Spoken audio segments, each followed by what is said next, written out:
was just sick of it. I was 20 pills a day. That's not good for nobody. Come on. Yeah, I asked God, I said, my body comes from this earth, Lord. Come on. This plant is a self-healing plant. So I know there's something here natural in this earth. Come on. That can stop the seizures. If you know anything about fibromyalgia, that's the worst part of it. Your muscles will seize. And it takes 3 days for them to relax. And my kids would knock on my muscles like a door because they would be that hard. A week later, a friend come by that I hadn't seen in a long time, needed a place to stay. A few days later, she's talking about this company that she's selling stuff for. She's asking if I'd be interested. I'm like, oh, I'm not really good at entrepreneur. But what you got? I said, hey, let me see. Well, what she had was these herbal strips. And I was just like, yeah, what are they for? She said, oh, they're for all kinds of things. And I'm reading the list, and one of the things it said the truth was fibromyalgia. So I was like, well, you know what? I said, when I have another muscle seizure, I'll put one on it, and we'll see if it actually works.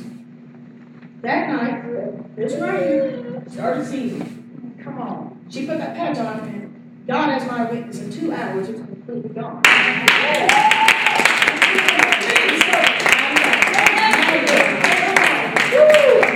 But at the same time, I tried to just quit cold turkey, which ended up resulting in a small heart attack, and it left me with a lot of damage that took a year and a half to get straightened back out. Where this day I don't have a murmur or anything, I praise God for that too. But at the same time, I was so sick of being dependent on anything. You know what I mean? I wouldn't take the whole strip they give me, I'd actually just take half of it. But still, that's the dependency.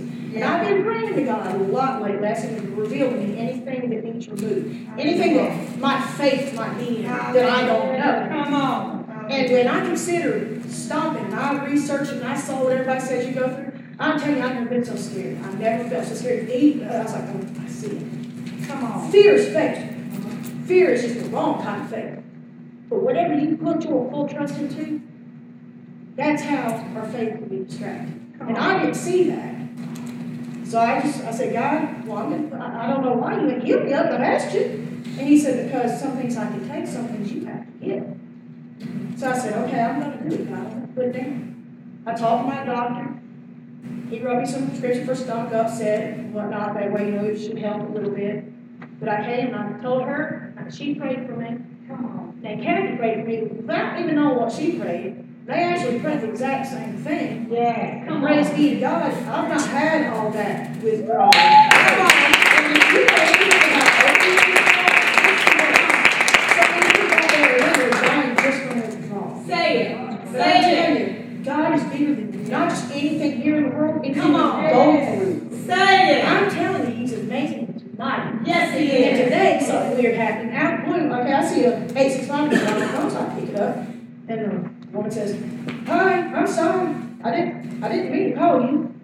I was like, okay, that's fine. I expect her to say, okay, goodbye. She says, but I looked at my phone and it was dying. She said, who is this anyway?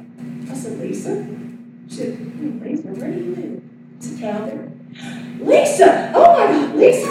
She actually knew me. Wow. And I'm not in her contacts or anything. But this is a girl that was strung out bad on drugs. Come on. And all of it. And the more we talked, come to God, she had faith in God. So I was able to talk to her and pray for her and say, I know this.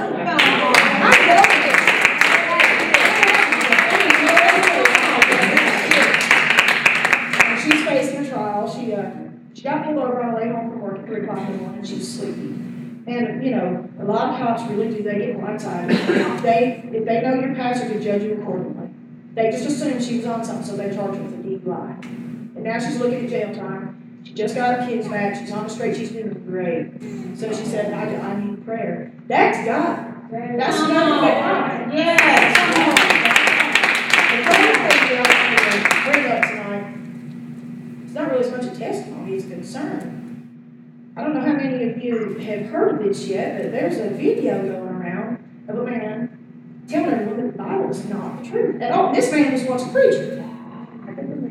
I mean, it blew my mind. And I couldn't contact him because it didn't give his name or whatever on the thing, but I saw someone else's comment on there saying, oh, I'm so glad your eyes are on it, whatever, So I messaged him. I said, hello, my name is, I don't mean no disrespect. I'm not going to say what you think is wrong or anything. I said, but I would like to share with you why I know that Jesus Christ is real. And why I can tell you the Bible is real. Come on. He didn't read any of it. He just says, I'm not going to argue about religion. I said, who's arguing? I said, if you actually knew anything about Jesus that you say didn't exist, you know he's against what you call religion. That's I it. said, it's not about religion. And he says, no, it's about believing what you want to believe. I said, no, sir, it ain't about believing anything. Sure isn't. I said, it's about what I know. I said, when you have an experience and you hear a voice that you cannot find a way to describe, and then 3 years later you find that voice in the book of Revelations, and it says that voice belonged to Jesus Christ. Come on. So that ain't based on nothing I believe. That's based on something that happened and based on what I know. Come on. And that's it. We didn't want to have a conversation. He was ready to have a conversation real quick. God, but you have Come on, and that's where it has to be. Because you know that, like the Bible said, there's many antichrists. But I know we met this other one guy that, he was going by what Jesus' conversation. And Jesus didn't ask Peter, who do you say that I am? He said what? He said, you're the Son of the living God. He said, and that's what people got to understand today. He said, they got to recognize that Jesus is the Son of the living God. I said, oh no, he's not the Son of the living God. He is God. See, that's what the identity crisis is going to be. Is that a lot of people don't realize and don't want to know or are afraid to know that how can the Son be God? Because the Bible said what? He became flesh and dwelt what? Come on, amen.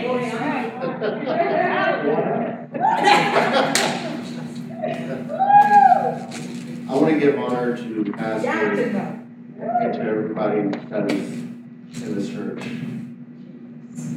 And I want to thank God for using me Friday at my work. I had a friend at work. Her sister apparently attempted suicide.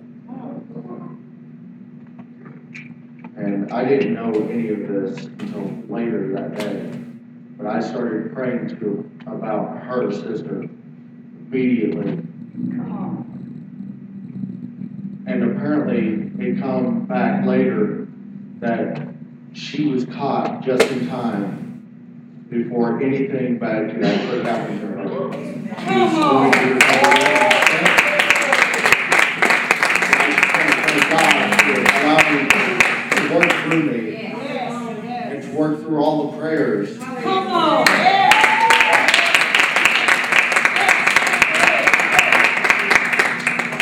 I just want to thank God for bringing me from that.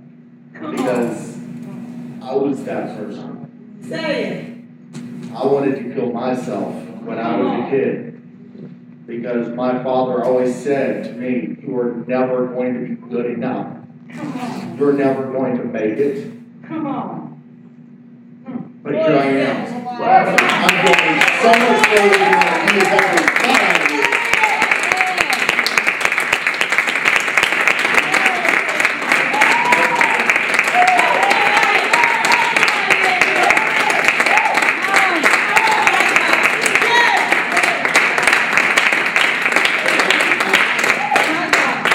It's just so amazing how he just shows you that it's not about what others think. Come on. But it's what he thinks. And what he knows about me. And what he knows that I can do.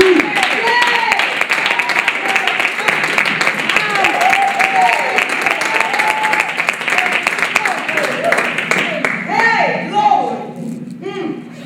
My God. I just want to thank God. It's so amazing to see him work. Yes. My That's God. all I've got.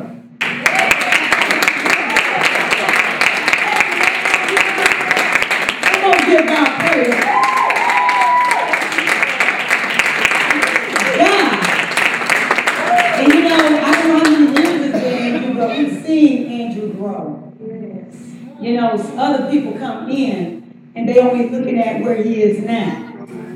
But see, we have seen him grow. Come on, give. And see, that's where it's at. Not what you see now.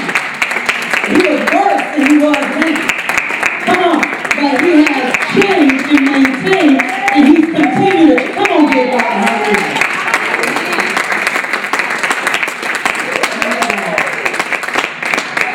A lot of folks love to try to pick out, especially if it's dealing with, themselves. Always try to pick out something to try to, eliminate or justify their action, for somebody else.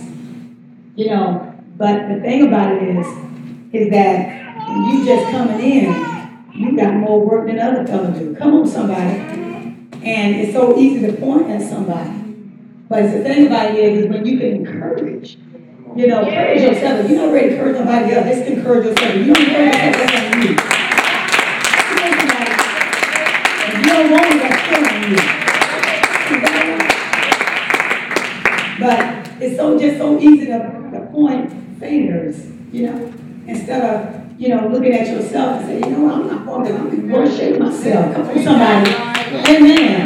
I'm just trying to do me and make it. Come on, somebody. There you go. It's a soul salvation. It ain't two souls, it ain't three souls, it's one soul salvation. Amen. And when I stop trying to look at it and justify somebody else or justify myself through somebody else, baby, I can make it and maintain just like them. Come on, give God praise. Amen. Everybody got motives of doing certain things. You understand? Everybody got motives. Amen. Of doing why you do things, or how long you might do it, or if you really real in it, or if you really, but when you love Jesus Christ and you really want to change, and you really want to stay changed, or you're trying to make it to that, it's not about, a motive. The only thing is about that I know Christ is my life. And I know I want to be where God is. And I know I'm trying to get there, and I want to maintain it. And I not only want to maintain it, but I want to grow in it. Come on, somebody. So I know what I have to do in order to do that. So now what I have to do is just, I got to start doing it. I got to start putting things in action. Come on, give God praise. It's only hard. It's only hard because I don't want to let go. You understand? Yes. It's only hard. It ain't that we made it. Come on, we didn't come in with certain things in our, come on, we didn't come in the world from a baby carrying these things. Come on, so that means I can get rid of these things. Come on, come in, Byrd. Everybody said naked you came in and naked you gonna go right out. Come on, you ain't brought nothing in and you definitely ain't gonna carry nothing. I was gonna say, get one of those microphones. And y'all get one of the microphones that y'all see two up here. 2 or 3. Go ahead. I went to a small women's group this morning, and that's exactly what we were talking about today, was ownership.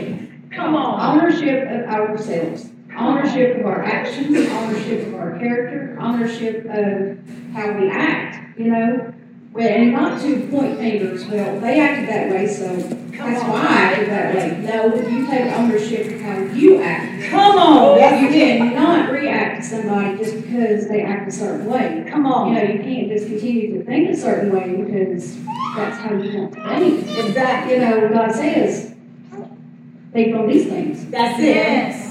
And he says, in the group, it was take ownership and maintain that ownership. Come on. And I've been reading the past couple of days about going in and possessing the land. That's it. And I was like, wow, God, okay. And then last night, Dion, I heard him. I think about things they need to possess. He told Joshua, go in and possess the land. And that's all I heard him say. And I was like, well, Lord, come on. That's awesome. So ownership. I know that's right. Take ownership of what you do. That's it. If you need to change things, change it. That's it. It's awesome, God. Hey, come on, that is God. Come on. Look, you better start doing that because, like we said before, no spot, no what? Blemish and no what? Wrinkles. So you got to do it. God accepted anything and everything. And people go with this handicap and go with this, you got to be real. Yeah, Eve was real, so was Adam. and they got kicked out of the garden. And then Jesus said, while he kicked them out of the garden, what happened? He said, maybe they'll save themselves. They'll come to believe. They'll catch hold of the what? The tree of life. Come on, somebody. So it's like, okay, you can't stay here knowing what you have done, being disobedient. A Garden of Eden is a place of holiness. Come on, place of holiness. And now that you've been disobedient, I'm kicking you out. Come on, that's why the Bible said, it said, lukewarm, I'm gonna what? I'm gonna spew you out my mouth. And I'm just, you ain't gonna have no part of me. Come on, that's what he told what Peter. You ain't gonna have no part. The littlest thing. And the thing about Peter, them at that particular time, what I ministered on Sunday, they were so busy trying to have a conversation about who gonna be the greatest. I didn't bring that out. They were just having a conversation. Oh, who gonna be the greatest in heaven? I don't know. You think you be the greater than me? Or who you think? You think you did more than me? They're probably saying all kinds of stuff. And Jesus said, Peter, get yourself here. Get on that floor. Let me show you about being humble, being a servant. You know, this is what it's about, being great. If you want to be great, you got to start here. You got to start on your knees. Come on, somebody. You got to start being humble. If I have to stop some stuff, what about you? God ain't saying, well, just you got to stop and don't worry about Robert. Don't worry about something. You'll be all right. No, that ain't going into heaven. It's just not. That's why he said, be ye perfect as what? Well, we don't like that kind of sermon. Because for years, people say, oh, no. Ain't no way. Ain't nobody perfect but God. Well, that is nobody perfect but God. But when God lives in me, Yes. oh, come on, That's the word. That's the word. I become perfected. Come on. Get the microphone. Come on. Get the microphone. Come on. If God can up here to place for us an example to live by, then we can do it too. That's it. We just have to have the mind to do so. Come on. And then that mind, it tailors all of our what? Actions. All of our thought process. Go ahead. Well, get her that microphone. Put one back there too. When you talk about those sermons that you said that being perfect, Yes. we don't like to look in the mirror. The hardest thing for me is to look in the mirror through the Word of God and to see all that I'm not. I know that's right. And what we need to understand is that I would rather, through the Word and the Spirit, see I'm not that, because He's making me perfect so that I will be more like Him. Come on. So because of our humanness, we struggle so hard to be this for people and to look this way for people. Come on. But it's all about looking like Jesus. Yes. And if we could just chew on that piece about humility, that's the hardest thing to do. It is. I understand we say the word, but it is hard to become humble before people. And we have go before God, we have laid before God, we have all that before God. But before people, Come on. it messes us up. Yes, it And as you minister that, I think one of the prayers that we tend not, how you say you'll pray something and these things are coming to your life, right? Those things, those incidents where humility will be brought before your face. Come on. You will be torn up and ripped up with certain things. Come on. Whether it's humility or faith or patience, whatever you're praying for. Come on. But I would rather look in the mirror through the Bible than man show me the mirror that I look to him. Come on. Because he can't give me my heavenly home. I know that's right. Come on. That's the struggle in the church today. We're trying to be all this for people. That's it. Let's just try to be all that for Jesus. That's it. Come on. And if you're all that for Jesus, then you don't have to worry about the people. You don't have to worry about it. And as you was even saying, even about the humility, I think that the most thing that we struggle with too is that becoming like ourselves, becoming naked. Right. So they can't see. Well, man, I didn't know she had that. Rather than to say, okay, like you said, she is so strong. Man, I ain't know. Not Tanya. And then Tanya up and testify how mean she is, how she about to do this, and how she about to quit. And you like, what? Tanya, I thought she was. Can't look at Tanya. That's it. But yet, when you see her still holding on. Come on, that's where it's at. I'm still holding on. No matter the struggle or no matter, because it's a part of our nature. Because that's how he built us. But the thing is letting that ability for others to see, you know what, are you that weak? And see, and then some, it's not good for everybody to see your weakness, especially as being Christ-like. Because we're not supposed to handle things as the world does. How do you understand that? You got people that now, they done got the message all twisted. They want to get on Facebook. They told me not to get on there, but I just got to let people know, yeah, I went to the club. You just came out of fast 3 days and 3 nights. I'm just tired. I just don't want to do it no more. So some things you just don't take to Facebook and you take it to your sister.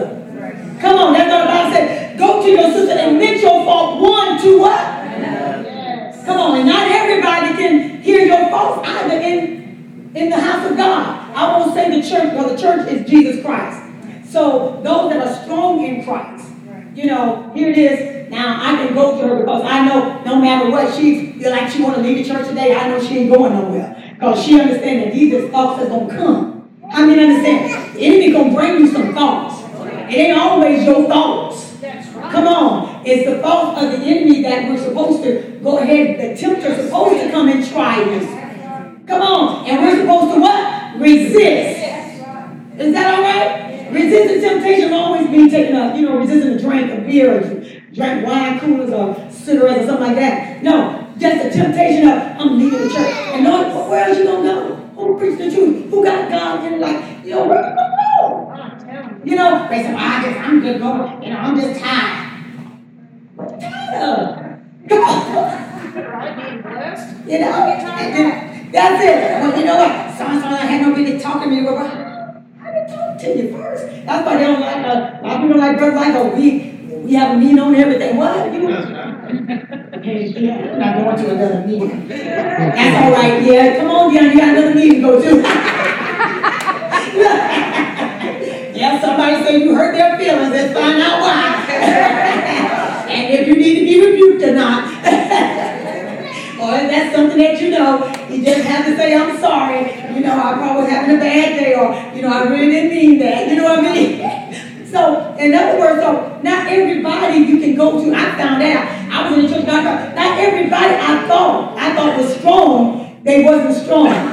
I thought was delivered, they wasn't delivered from their own gospel and their own life. And they was like over 60 and over 70 years of age. And here it is, I thought I was trusting a pillar. When I found out, man, it was just a flapping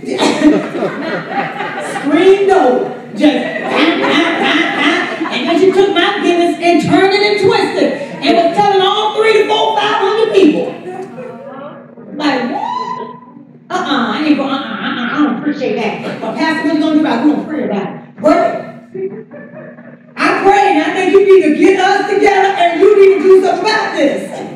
Well, the Lord will fix it. That's how they always say, the Lord will fix it. They want to pray about everything, but they don't never want to come back now. They don't never want to open it up. But see, that's how you run the devil away. Come on, give God a prayer. That's how you run the devil. You don't pray about it only. But you say, okay, let me get my sister together, or my brothers, or whomever, and you know what? I'm going to tell you exactly how I felt and how you talked to me, how that you said this, I heard you said this, or blase, you did it. And see, when you want to get rid of the enemy, that's how you get rid of it. Have a meeting. Come on, give God a prayer. Come on. Keep your environment clean. We had a whole lot of them and I praise. Yeah. Well, I want to just go back a little bit if I can. Just, we were talking about changing, and, I heard Kathy talk about humility, and Apostle touched on it too. And, anytime I get something good or hear something good, I like to share it. And I was talking with Apostle a couple of weeks ago, and we were talking about change. And one thing that she brought out, and I thought was so deep and so revealing, that, that I didn't even think nor even look to. She said, son, sometimes while you're changing for the good, and you're sowing what is good. You got to remember what you sowed prior to your change. And she said, what happens is that while you're sowing good, you're still reaping what you sowed bad. But that doesn't take the fact of you stopped sowing, and what that did, it brought me to a place of humility. Not that I dwelled in what I did, but it came to a point of I had to acknowledge. And the only way I can change those things is what I had to acknowledge what I had did before. To get out of what I was. And I just wanted to share it because I thought that was so awesome, because a lot of times we just figure something happens and it's done, we'll get over it, let's move on. And sometimes it don't happen that way. Sometimes you got to deal with those issues, because those issues are not surface issues. Those issues are rooted deep. And you find yourself going through this repetitive cycle and wondering, why is these things happening continuously in my life? Because of the fact that you sow, you didn't deal with it. You just kept skipping through life like it was grand. And that brought me to a place of humility to say, you know what? There are some things in my life that I need to acknowledge and focus on and hold on, and to make sure that, okay, God, I'm not going through the same cycle. Okay, God, I'm not doing the same thing over and over and over again. But I love it so much, that the encouragement part was you keep on sowing what you sowing out. And that what made that, oh my God, it just made me, but sometimes you feel so discouraged. You really do. Because things are not, or it seems, I'm not going to say they're not, because, God is in control of all things. Sometimes things are not, it doesn't seem like they're lining up, but they really are. They're lining up, not in the way that you want them to line up, but they're lining up. And sometimes it just takes time to get to that place where it's like, ooh. And, I look at myself now, and I'm like, okay, God, I'm arriving. Not to get cocky or, not to get boastful in a sense of pride, but to say, what, I'm confident in God because I see what He's doing in my life and where I was before. And I share this, I said, the walk that I had before is not the same as it is this time. It's something different about this time. Come on, somebody. There's something different about this time. The hunger is a little bit more real. The thirst is a little bit more real. Come on. Amen. I can't play like I played before, because I thought what I was doing was real. Kind of found out it was fake all along, but it's real this time. And that's what it's about, and that keeps me humble. That's why I got to make it to church. I don't know about anybody else. I don't care how much I work. I got to come here Tuesday. I got to be here Monday. I got to be here Wednesday. I got to be here Sunday. Because if I don't, I feel like I'm missing something from God. I just feel like I'm missing something. I can't find myself staying home, and I can't do that. I have to be where God is in His presence, because I know that there's power in His presence, there's richness in His presence. So wherever God is, I have to find myself there. Because I have not made it. There's some things still that I'm still working on. And I said, God, I need to get this. This needs to change. I'm sorry. It needs to change. But I just wanted to share that in spite of where you are, keep changing. Keep changing. Your change is the inevitable. You don't want to change for the wrong, but keep changing for the good. Yeah, folk will keep on saying that you ain't changing. That's all right. You keep changing. Folk will say you ain't going nowhere. Like Andrew said, that's all right. You keep changing. You keep going forward. And after a while, those same ones will look at you and go, well, I guess he was. Or I guess she was changing. And that's what it's about. So I just wanted to share it because I thought that was just so awesome. Come on, praise. Come on, give God hallelujah. Come on, you do the 13th chapter, 18th verse. And we're going to go to the 21st. But just to hit on a little bit of, just changing. Then we're going to go to Revelation. Because that's one, get as much down as Hebrews, the 13th chapter. 18th verse, 21st. But we want to get also to in Revelation as far as we can a little bit. And that's because things are still going on. Which put us right there in the 17th chapter. And what's going on. But what it's doing is also preparing us. It's also preparing us for the day of Armageddon. It's preparing us for the end of time. It's preparing us to get our house in order. Come on. A house not made with what? Hands. Amen. And especially as being a Christian. And here it is. You got a brother in the Lord. Or, or a sister in the Lord. I don't care who it is. You don't let nobody talk about your brother or sister. And neither do you adhere to their texts. Come on. Neither do you adhere to their gossip or they're, what you call it, if you're not gonna straighten out, you need to block them. Look at your neighbor, I hope you block the people that don't, if they talking bad, block them. I ain't gonna call them no name, block them. That's it, because that means you loving it. That's it, you love what they're saying about the person. And if you really got the love of God in you, you won't be just telling somebody what they're saying, but you'll say, I ain't got time for this. Click it. Come on, because why? God is holding you accountable. He's holding you accountable. He's holding me accountable. Come on. For letting stuff to come about my brother and my sister. Now, if you ain't saved, now that's a part of your life. You know, that's a part of being unsaved. But if you say you saved, and you, come on, and you have Christ in your life, you shouldn't be loving negativity about your brother now, unless you're going to bring it together. Come on, say, well, Pastor, you know, we got this going on, and this one's come on. We need a meeting because I don't know if it's true or not, blase. But if you know, and say, look, I'm going to let this person know so you can handle it. Other than that, look at your neighbor and say, block it. Block it. Because that's a trick of the enemy. You are accountable for what they do, and you becoming a partaker of it. Come on, give God a hallelujah. I mean, is that right, Tanya? See, I don't have to be a part of initiating a conversation or saying anything. I can just see it and just let it come on my phone and don't do nothing about it, just show it. You still a partaker of it. Because, amen, it comes on there, you didn't do nothing about it. Come on, amen. Especially if you know it's negative. No, you know what? I ain't got time to be listening. I ain't got time to hear. And you know what that means? That means I got something against my brother, you know, and I want to hear it, child. That's all it is. That's foolishness. If I really love my brother the way I say, and I got the love of God in me, I'm going to let him know, brother, this is what's going on. I just want you to know. And you know what? I'm blocking this. I ain't got time for this. Come on, I'm going to block it, my sister. I ain't got time for this. You handle it or take it, you know, and do whatever you need, but I ain't got time for this. Come on, get it. That's what the Bible said. You got to grow in fervent love for what? What, Monty? For each what? That's it. Grow in fervent love. What, Dion? For what? Grow in fervent love for each other. That means we should have a love that will not cause me to partake in anything that is wrong against my sister or my brother. Come on, give God first.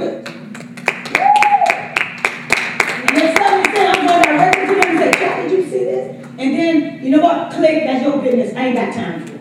Amen. When we talk about that fervent love, that come on, purpose, that love is intentional. Yes. What it looks like. I don't care what you might have done to me. My love needs to be on purpose for you. You don't. I think a lot of times we pick and choose how we're going to show the love of God. The love of God is poured out abroad upon everyone that accepted Him as Lord and Savior. We have this love abroad in our hearts, right? Yes. So I'm storing this love of Him in my heart, but yet I ain't gonna give it to you.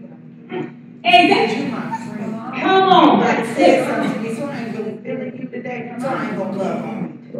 You know what I'm saying? But yet I will get up wherever I am and tell you how much I love the Lord. That ain't loving the Lord. That's it. Come on. That's it. I'm gonna love the Lord regardless. What you said to me, how you talk about me, how you look at me, that's it. I'm still gonna love you with the love of God and even more. Because His love is everlasting. His love is never ending. You understand? Come on, that's it. Come on. And that's what we're suffering in the church. Yes. I need to experience the same love from you that God has given you. That's it. Give it to me. That's it. You know what I'm saying? That's it. No partiality. No partiality. Come on. We do that. We pick and choose today. That's it. We are losing, y'all. I don't care what it looks like. Right in the house of God. Come we on. have people that have not accepted Him. Do you know how many opportunities we have to bring Christ into the life of one who comes up in here every day? That's it. Come on. Day. That's it. I'm living with life in me, but I choose to keep it. Come on. I gotta account for that, right? Yes. When I meet him, he gonna say, "Tammy, what?" Come on. She was sitting right there. That's it. He was right in front of me. So I was just feeling a certain way that day, and I wasn't really feeling. Come on. You know, I gotta answer for it. That, yes, come on. And boy, I don't want God to answer back. Yeah. But that's why we, you know, as the Lord was giving me to let me know you got different ones and, that grow differently. And that's what a family is all about. When you have a family, not everybody's on the same level. You got a brother that might got anger issues, then you got one that he's a good counselor and know how to bring peace, a peacemaker. Then you got one that know how to give love. Then you got one that he just fight everybody. And that's what the family of the church is about. He just, don't go to him, he'll just start fighting. Don't just and for him. He's your brother. Yeah, not really. But you got some of them family members that they really, they say, that's a different breed, child. That ain't, they ain't like you, what happened? The batch got fixed up. Say, yeah, but that's still my brother. Or that's still my sister. So that's what it's like in the church. You got some is that they still working out their soul salvation. And some that maybe just came in. And they're still working out their soul salvation. And then you got some that, they still getting rid of some anger issues or whatever. And at least little thing, they still got that attitude. And they might come to church on a Sunday like, boy, you wasn't like that last week.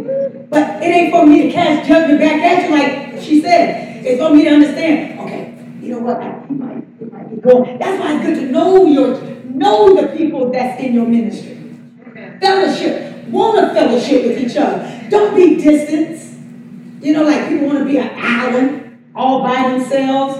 But you need folks in order to make it in this world. How can you understand that? Yes. We need each other. So you just can't be an island. Because to be an island, then you won't get no resources that you need if you're an island. That means you need food stamps, forget it because you're an island. Go fish with a pole. Come on. You can't even reach to go get a stick. Come on and pick that up. But you're an island all by yourself. You need somebody to take you to work or help you with. You don't want to fellowship with nobody. Well, then you just got to walk because you're an island. Come on. Understand that. Come on. You ever take an island, a person that's like an island, and they just so proud. They just argumentative. And you look at them and hey, go ahead then. You can help yourself, do whatever you need to do, And then they walk out the door and they mad at you because, what? You couldn't get an answer in. Because they know it all. And they won't help, but then they don't want help, and they don't want what you got, and they don't want how you got it, but they need what you got. How many random people, they need what you got, but they don't want it the way you got it, they don't want to follow your rules. Go ahead. I was going to say something. You're my evangelist. I'm glad we take over class. We almost going to be finished. I'm a hurry. See, I'm laughing about that. But that was me coming into this ministry. I was that island. Oh! That's why I'm laughing about it, because coming in my teaching, don't tell nobody your business. They're going to tell somebody else. There was a lot of things going on in my head. So I was that island. So when church was over, I went, that's it.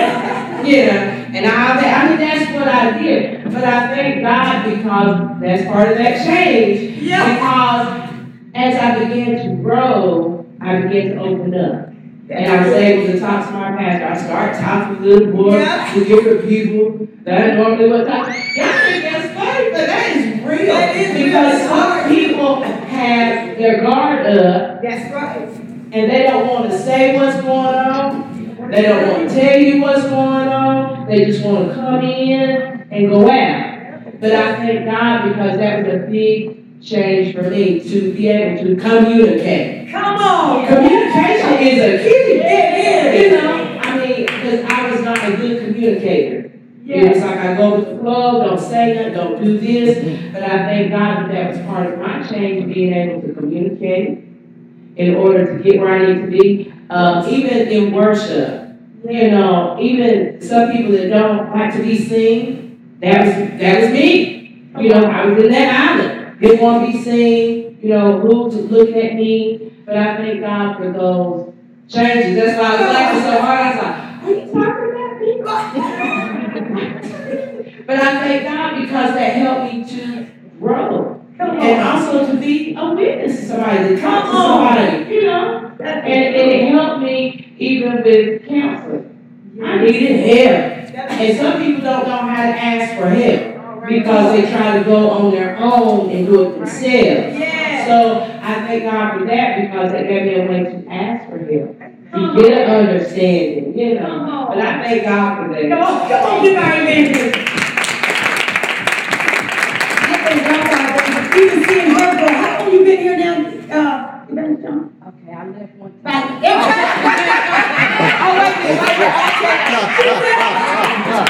Yeah, she did leave my time. I don't know why she got mad and left, but she got mad. And she decided to go down. I don't even know if she got mad. Yes, silly. I'm telling you, when you're not where you need to be, and you don't know people, you get silly in your mind. That's it. And I mean, you do, you get silly. You think somebody looking at you the wrong way, you ready to go out the door. Somebody say something smart, or you consider it smart, especially if you got anger issues, because I'm that person that had that, but I thank God for deliverance. You be ready to leave. And I was in that silly mode. I'm just being real. So I got mad that Sunday and said, I ain't going back. And that's exactly what I did. And here's what you do to get real smart with it. You trying to work out your soul salvation, but you want to stay in church, you try to go somewhere else, it don't work. That's it. So anyhow, I did. I went somewhere else.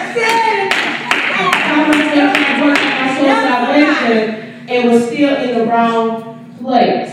Come on. See, people try to leave and think they can leave without fixing the problem. Come on. And God over here going in the next place, but you have to go back, and I have to go back. Come on. And I tell you how great God's love is, and that fervent love we talked about. So it's been 3 months, and let me tell you about my 3 months and trying to go somewhere else. I was boo-hooing over Breath of Life. Boo-hooing because that was God's conviction. You didn't get that thing right. That's what that was. Come on. Let me tell you something. When you really bother in your spirit, God will bother you over different things happening when you know you're in the wrong. I was in the wrong because I didn't have a reason for my actions. And so that's why you got to keep the devil out your mind when he's trying to tell you to leave because you got rebuke, or he's trying to tell you to leave because they won't let you do something. Might not be your time, and God knows what's best. So don't leave. I'm just speaking it out. So those 3 months, I was boo-hooing up Breath of Life. And I'm going to tell you, Sister Tyler, I called her. And this fervent love we talked about. She didn't talk about me. She didn't treat me no different. I asked her for a ride to church. And it was like we just picked up like we started off in the beginning. Yeah, I'd be right there to pick you up. And that's how you know love is real.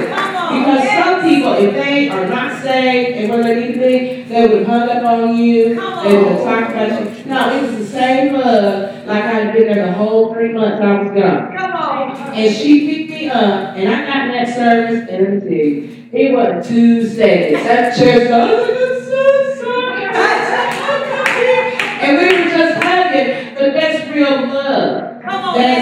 That's real love. I didn't, have no reason to leave. That's it. I didn't have it. So even if you find yourself, I have a reason to leave, they never let me do that.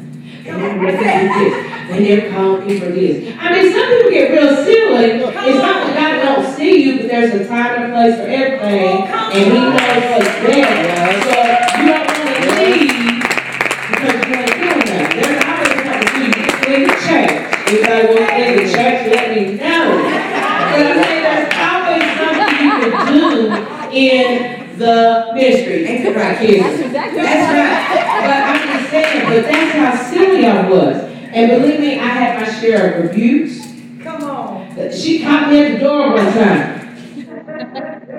Yeah, I was mad sitting up in church. Probably disturbed the atmosphere. And I was mad at somebody else. Look, I've been in some meetings. And there was one time I didn't even do that. She said, I feel in my spirit you have to ask you about something. She called me. Yeah. And I really did. And but that's how God works. He don't keep mess in the church. I don't care what nobody says. If God is in that place, He don't keep mess going. He ain't gonna do it. So she called me and we confronted. I've had a couple of times. I'm just saying how somebody, you know, they come to the church, and that day, I didn't say bye to them when I left.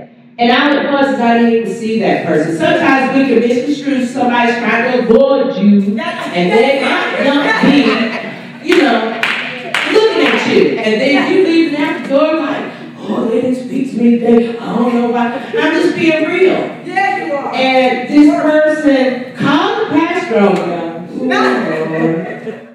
and wanted to know why I was mad at her and why I didn't speak to her. And there's nobody in here, just so you know, this was a long time ago. And this is part of humility, is when Pastor called me, I said, I didn't even see that person when I left the church. She said, well, you need to call her. And I could have been mad. Come on, that's the truth, come on. And say, well, now I just told you that I didn't see her. I saw her, but I didn't see her. But the humility of when you're dealing with somebody that might not be on that level or what have you, you say, you know what, I'm sorry. That's it. I'm sorry that I didn't say something to you. And I had to actually do that so I could talk about it. Even though I didn't see that person. But humility, especially being Christ's life, it don't matter. Somebody brings it to your attention. Sometimes you just gotta say, I'm sorry. You know, let me be aware next time. Come on. You don't have to be argumentative like, well, I don't know why she said that. You know, I'm sorry. Come on. So those are all those topics I've been in, and I'm just saying it real quick. I don't want to take up time, but it was hit home because that's where I was at. I was that island. I've learned how to be humble through some circumstances where I had to say I'm sorry. Whether it's my fault or not, you got to learn that. Come on. You got to learn that. So I just thank God. Thank you. You really good. You know what? You learn that it's maturity. Yes. Look at your name, says maturity. Now look at this verse. We're going to go while she was talking. I thought that was so awesome. That's so God. Because you ain't got to say, you just broke it down and just leveled it. But he's in the 18th verse, says, pray for us, for we trust we have a good what? Underline that. Good conscience in what? Some things. In all things. No, not in all things. In half of things. All. No, mediocre things. He said in all things, big or small, in all things, willing to do what? To live honestly. I got to be able to live honestly. But not only that, I got to have a good time. I can't be thinking certain things. You know, it's a different when the devil brings it to you, but it's a different when you're thinking it yourself. No, the devil made you do it. No, the devil made you do it. It was just in your heart. But he said we got to, and that's a part of maturity. Look at your name, that's part of maturity. In perfection. Now there's one area of perfection that's in Romans that means maturity. And then the other perfection that Jesus said, be perfect as my Father in heaven, that means is that you got to be perfect. You know, clean up. That ain't maturity. They don't care how many preachers preaching. That don't mean maturity. That means you got to get together. Come on. Amen. So he says this. Everybody, you got it? You come on. Praise Jesus. So now we want to make sure. We Hebrews 19, okay, 18 verse. So he said, good conscience in all things, not some things and small things, but in big things, in everything. And then we got to make sure is that we don't get into the enemy like she said. We get our silly thoughts, because that was a lot of my ministry in Florida. Folk come in, they come from the gang, and they come from fighting on the street, and next thing you know, somebody just looking at me and say, what you looking at me for? That's just back there looking at me, staring at me. We didn't have no screen TVs and nothing like that. No. You know, but they had to get out of that because they was a part of that lifestyle. So automatically they want to go fight. They want to go do something because this person looking at me and you know, they act like they want to do something. Are you serious? In the church while I'm preaching? Oh, it's time to cast that demon out. So he said, conscience in all things. Willing to live honestly. So I got these little secrets in my life that I think that nobody knows. And here it is, God had already spread your news.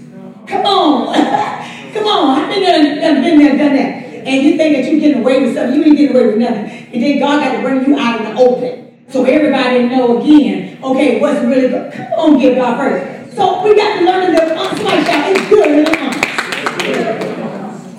Come on, amen. I might not like everything that I got to live toward, but hey, when I love life and I want to do what's right, living honest is the best. Because when you do right, right gonna work. Come on. He said, but I beseech you that the rather to do this. Underline that. I'd rather for you to do this. So that's why you represent God first. You represent your ministry. You represent your leadership. You represent Christians, period. You represent that. So that's why the Bible has to critique our attitude, critique our way of life, critique our disposition, our thought process. Because it's what we think causes us to do the things we do. Come on. The seed that is sown, just like Adam and Eve. Eve would have never ate off that tree if the devil didn't put it there, so you'd be like gods. And like Tony said, with the gods, you'd be just like us. You're supernatural. But they weren't supernatural from the beginning. They were just regular people. Being, without skin. So, but it was good. It's like, I seen that tree before, but I never desired and never wanted that from it because I didn't need it. I had everything else to eat from. But soon you pointed out, we are missing out on something. You feel like you're missing out. Touch your neighbor and say, you ain't missing. Don't tell me that. Just say, you ain't missing out. That's it. Amen. So he said, but I beseech you that rather you do this, that I may be what? To you that, come on. He said, now I got to come back soon, so go ahead. He said, now the God of what? Peace. Come on, the God of peace. So evidently, Hebrews had to get some things together, so he had to come back. So he can get back quick, because if they kept doing what they were doing, he probably wouldn't be able to come back. Right. But he said, get yourself together. Get some stuff together. What's wrong with y'all? But he said, now the God of peace, that brought again from the dead our what? That great shepherd, look how he described that great shepherd of the what? Through the what? Why he had to go through all that? Why he just didn't say Jesus Christ, our Savior? But he had to let them know, let me take you through all the, not attributes, let me take you through all what he is, to what he should be to you. Come on, you don't understand. He's not just a Savior, now he's your Lord. Come on, he's not just a Lord, he's your shepherd. He's your protector, he's your provider. He's your securer. Come on, he had to stir them up so they can understand, baby, stop acting like he's just still on the cross. He done come off the cross, done came out the grave, and baby, where he's at, he should be in you. I'm looking. Yeah. Come on, everlasting promise. And then the 21st verse, somebody key that. Make you what? Perfect. Now you see, this perfect is what? Complete. This perfect is complete. In every good work. Not in every bad work. Not in every work you're trying to make good. Come on, but some people try to make things good, and they just don't work. They become frustration. Come on. Some people trying to, make things go their way. And here it is, keep things the other way. Here it is, it just causes chaos. But he said, in what? In every good work, the 21st verse, he said, to make you complete. So the reason why I'm not complete, the reason why I got frustration, the reason why I got anger, the reason why because I'm chasing ghosts. Come on, is that all right? Yeah. But if I do that which is right in my life, concerning everything, concerning my marriage, I do that which is right, it's going to show. Yes. I won't be frustrated. I won't be missing out. If I do that which is right, he will complete it. The Bible don't lie. It's just, if we don't do the word, then the word don't do us. Is that all right, y'all? Yes. Come on. You can't do it to get, progress. You're going to fall. Come on. And you definitely can't leave it out. Come on. You need it. You said, well, I can pray and not have the word. No power. Well, I can have the word and don't have to pray as much. No power. They go hand in hand. Yes. Is that right? And if I'm going to continue to conquer things in my life, and conquer those things outside my life, you know, and what you mean outside? When people get on your nerves. Come on. You might be, you know, finished with, you know, anger. You might be finished with, you know, everything else, and you got a lot of patience, blah, blah, blah. But it just, particular people keep challenging that patience. You know, I think me and Tony were talking one time. I don't understand. Give more love. You gotta give. Why they want to bother you like that? I had to give more love. Come on. So you don't never get time for folk that get on your nerve. What you do, you just increase in what, Monty? You increase more in your love. Look at your names, increase in love. Go ahead. Increase in love.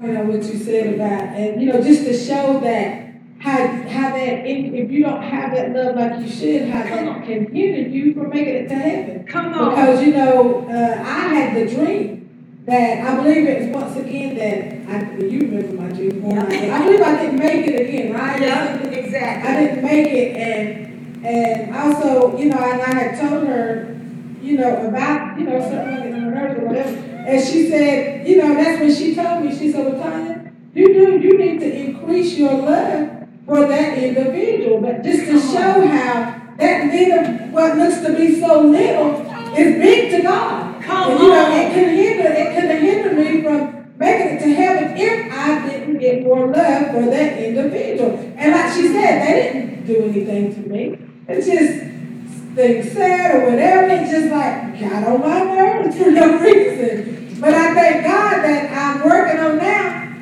Lord, increase my love for that individual and for everybody else. Because like she was saying, you know, we've got to have that same love for everybody. It ain't contingent on what you've done for me or what you did to me or whatever.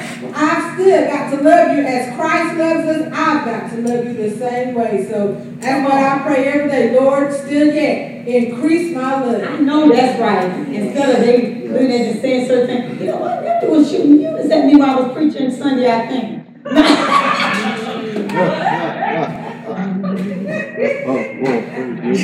said, no, he ain't.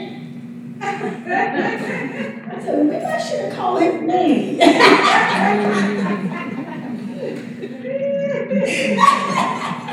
Boy, he sure can shoot him, boy. He can make it known. But that love. Why should I call my name? Gotta get the spirit right. I ain't got no spirit in me to get right. Yeah. I said, no, he ain't. He shoot units at me. Yeah, I caught that, Mike. I don't know you, but me. But when you increase that love, you don't shoot units. You know how you get people like, oh, God, here she go again. Or you get bothered in your spirit. Oh. You know. Okay. And you know, that hand goes up to the head like this. Okay. You know, when you find yourself, you don't do that no more when that love get right. That love get right. You stop doing all that. Come on, get. Amen. Because you gotta think, if God, can that keep me out of heaven? Look at your name and say, sure can. Don't listen to nobody tonight. It's gonna be a scale. And you gonna put you on there like you're a piece of chicken. Chicken and potatoes. Okay, I think potatoes weigh more, so you know what? I'm gonna put the potatoes as being good and the chicken as being bad. Okay, we'll go with the potatoes. The devil is a lie. Somebody shout, gotta get more love. And it is tested with people that you can't stand. Sometimes they just got that aura, you know, about them, that they just come and they just give you that aura of just, ooh, they just negative. You ever had just negative people come? And before you can feel the negativity before you can get in the room. Come on. And you just got to condition your love. Oh, there she go. Give her some more. Give her a hug. And with that pestilence. But that's all right. I love you, baby. You are not going to rub off on me. I'm going to rub off on you. Come on, is that all right? I'm going to rub off on you, not you on me.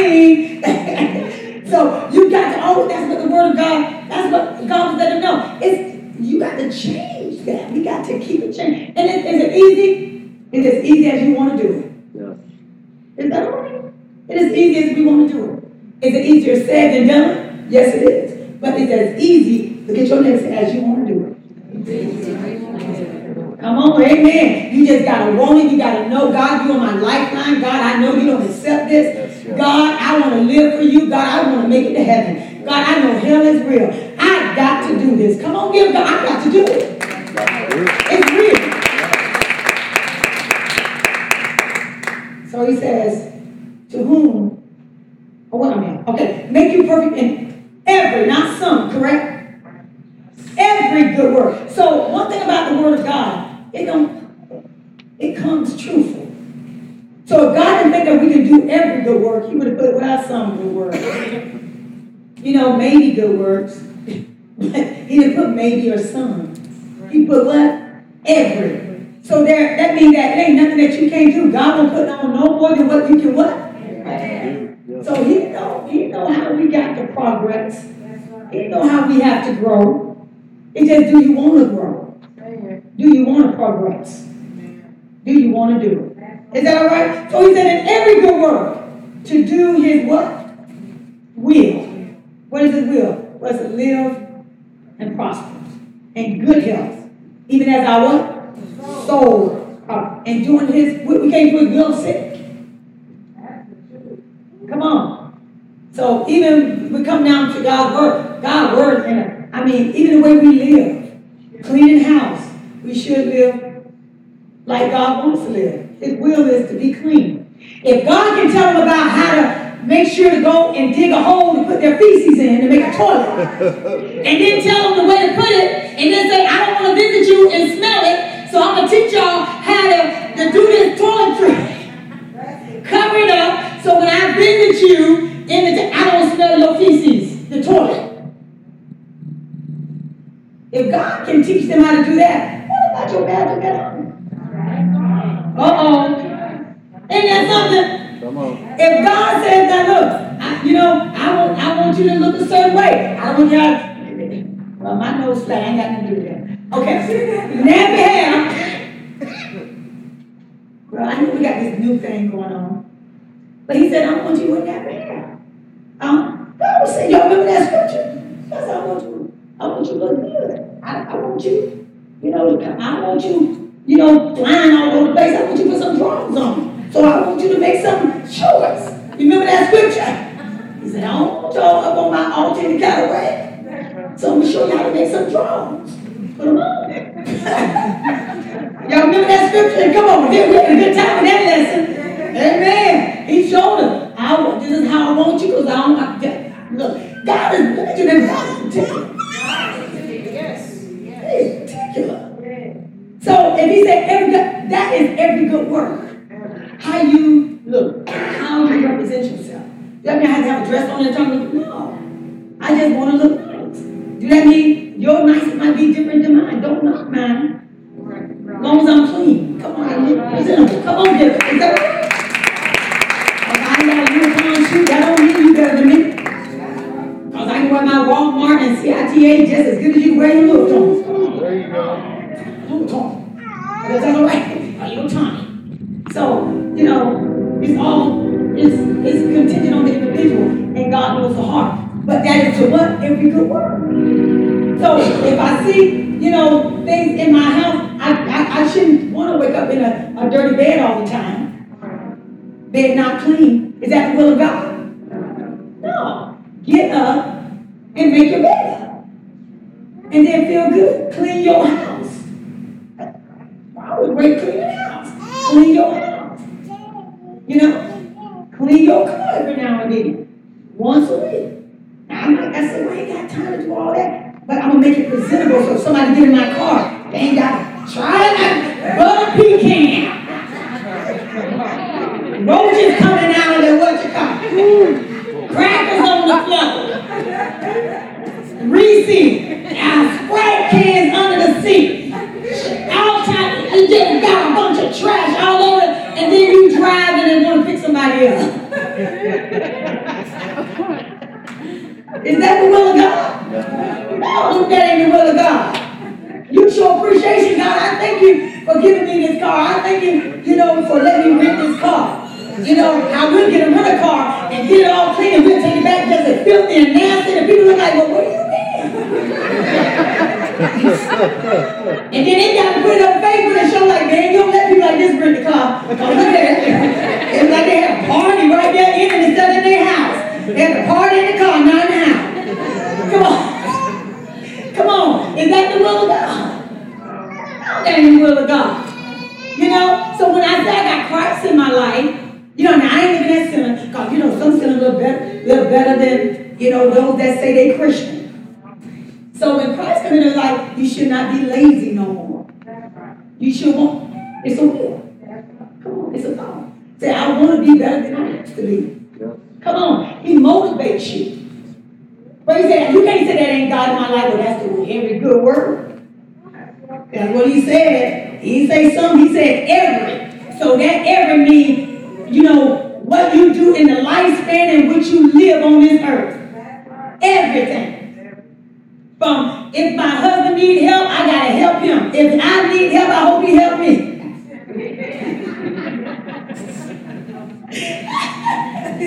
That's it. So everything. Come on. So I mean, if I am a child of God, I should have a mind. God should have to tell me to help my husband. If he needs help with bills, don't. How you gonna eat? What you mean, how you gonna eat? The Bible said you don't work, you don't eat. Yes. So if you need some help and all the money going to the bill, go on a deep fast. You might end up dying. Because you don't want to work. And you just think that, you know, driving all over these little places, you get here and there, and you'll find. But you're a pastor of this goodwill. That's a good will. God said, I give you a helpmate. Isn't that the will? Come on, get back. Come on, get back there. That's right. That's a good. I ain't got to be married, you know that. Come on. But the good will of God says, well, look, he needs help. The good will of God says, with the husband, in that, you know what, my wife needs some help. What she need help? Maybe he needs help with the laundry. She worked too, hopefully. Yeah. He worked too. Okay, let me help out with the laundry. You know, or he might be too busy. You know, he might be don't come in like run to 11 o'clock. 10 o'clock. So I got to get him on a good day. And he'll still tell me, I got to mow the lawn, so I can understand that. So I got to do the good pleasure of God and do what I need to do. Don't have to just get the clothes done. Yeah, so he can mess up the next day. So that's doing what? Goodwill. Look at your name, say goodwill. So you can't pick out goodwill of God. You just got to go through Proverbs, through Revelation, through Ephesians. It says submit one to another. You got to go through all the Word of God to find a goodwill and know that, okay, that's where I am. I'm lacking here. See, we want to get the major stuff, but we don't want to get the small things. But I can't teach what I don't do.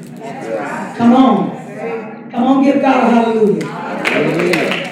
Can't teach what I don't do. So he said in every. What else? He said, and I beseech you, brethren, suffer the words of exhortation, for I have written letter unto you in few words, All right, come on, hold on. Know ye that our brother Timothy is set at what freedom, with whom if he comes shortly, I will see you. So I was like, I'm going to see you soon. I'll see you soon, but this is what you need to do. But look at this and go over to the next verse, chapter 13, still chapter 13, verse 16. But to do good and to communicate, forget what not, what Johanna just said. But to do good and to communicate, forget what? Not.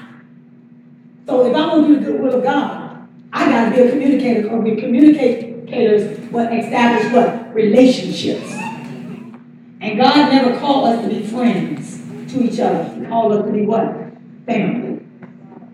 That's for the people of God. That's why he says, you know, is that for us to help our brothers and sisters. We're family in Christ.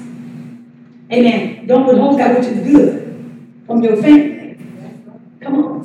That's what we are. We're not supposed to be friends.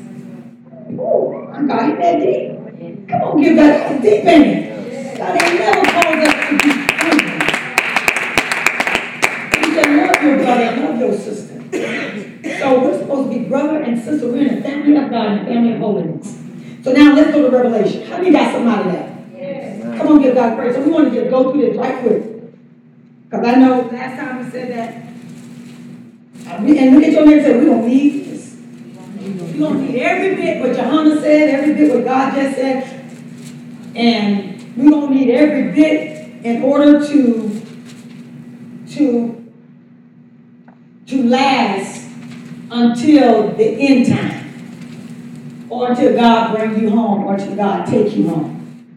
So now what it is that in knowing what God wants from us, and knowing what God wants to give us, and knowing what we need to be to God and to ourselves, we want to understand is that we got to continue to carry that on. So we're not going to hold long. I just want to get into the third verse. Is that all right?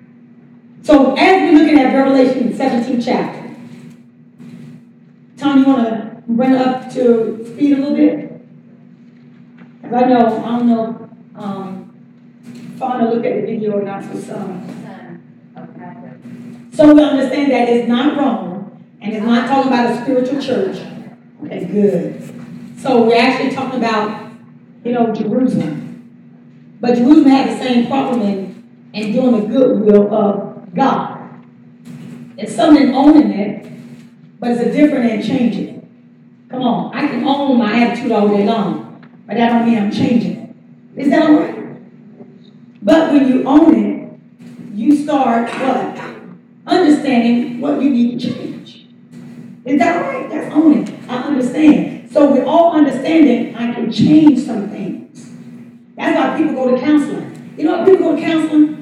They get counselors or a therapist or a psychiatrist.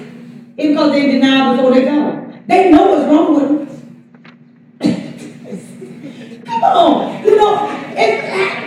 Come on. And I'm telling you, come on. I ain't never said. Yeah. They come with me, try that. They come with me and say, I don't know what's the problem. Okay, let's go through this. Since you don't know the problem, you new to me and I don't know you either. So let's see what you say you don't know the problem is. And by the time we get there, I said, now is this the problem? Yes. How the world you tell me that you didn't know? So people need counselors and they need psychiatrists because they just in denial. I don't want to own this. I don't want to really change this. I got to do it right for the person. Oh, they said if I don't do this, I can die. And they said I don't do this, I can't get paid, and I need to get paid, so I can come see you. But a lot of times they just in denial. They're in denial, they don't want to listen. Or they don't want to hear it. But once you start going over it with them, and sometimes with love, they do it themselves. They say, yeah, you know what, that's right. I don't want to look at it that way. And one guy called me, he said, out of all of the therapists and he said, you were so beautifully honest. He said with me, and he said, can I come back? Because you really helped me. I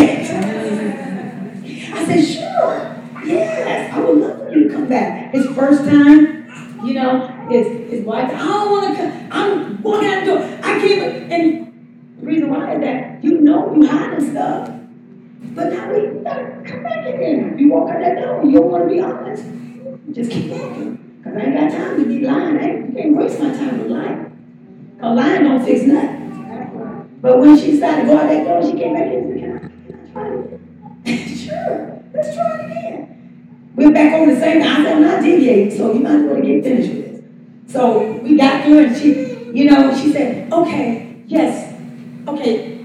So you mean that you kept money with me all this long time and didn't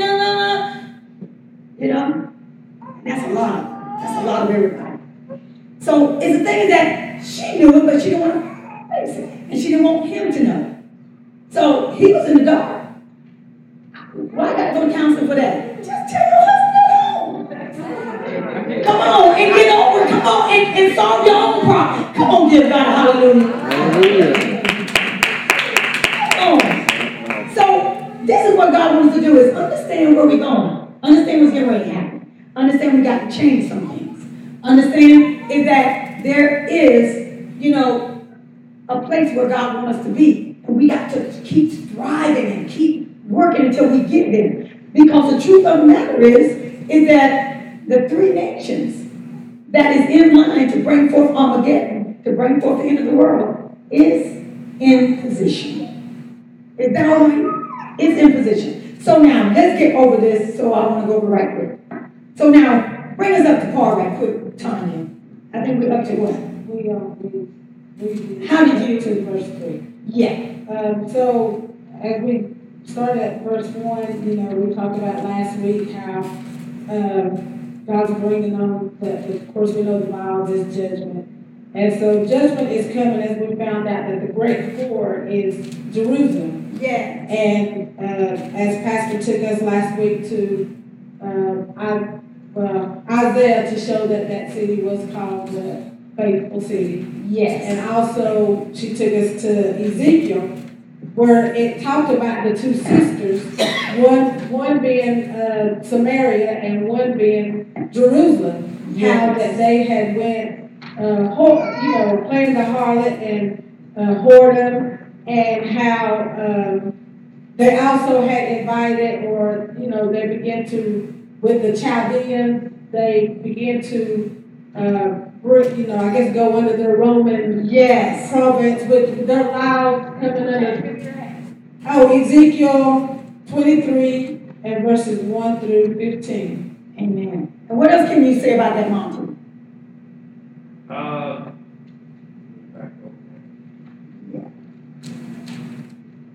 Because it's important that we understand what God is showing John in the past.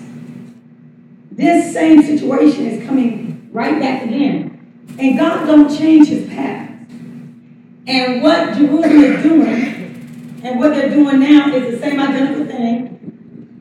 Is whoredom, is idolatry, is serving other gods, is bringing that sin back in to the face of God. So the same thing is going to happen again. So this is a repeat of what? Of the past. It's a repeat. But it's done in this modern time because we wasn't back there in the old days. So go ahead. That Jerusalem never intended to fall. Get your microphone. That Jerusalem never intended to fall, but it was because of the murder that Jerusalem became that hard.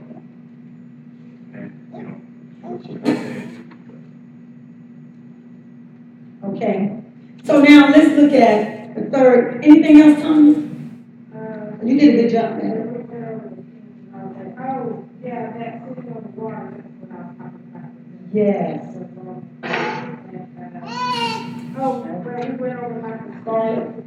Yes. And that was the scarlet, as she took us back to Isaiah 1 and I believe 18. Yes. Though when he does the call to repentance for Jerusalem, because he was saying, though your sins be as scarlet, and they should be as red like crimson. Yes. He's talking about, the sin, the things that they have done. So the scarlet didn't have anything to do with the richness of the city, which we had thought, there in the beginning.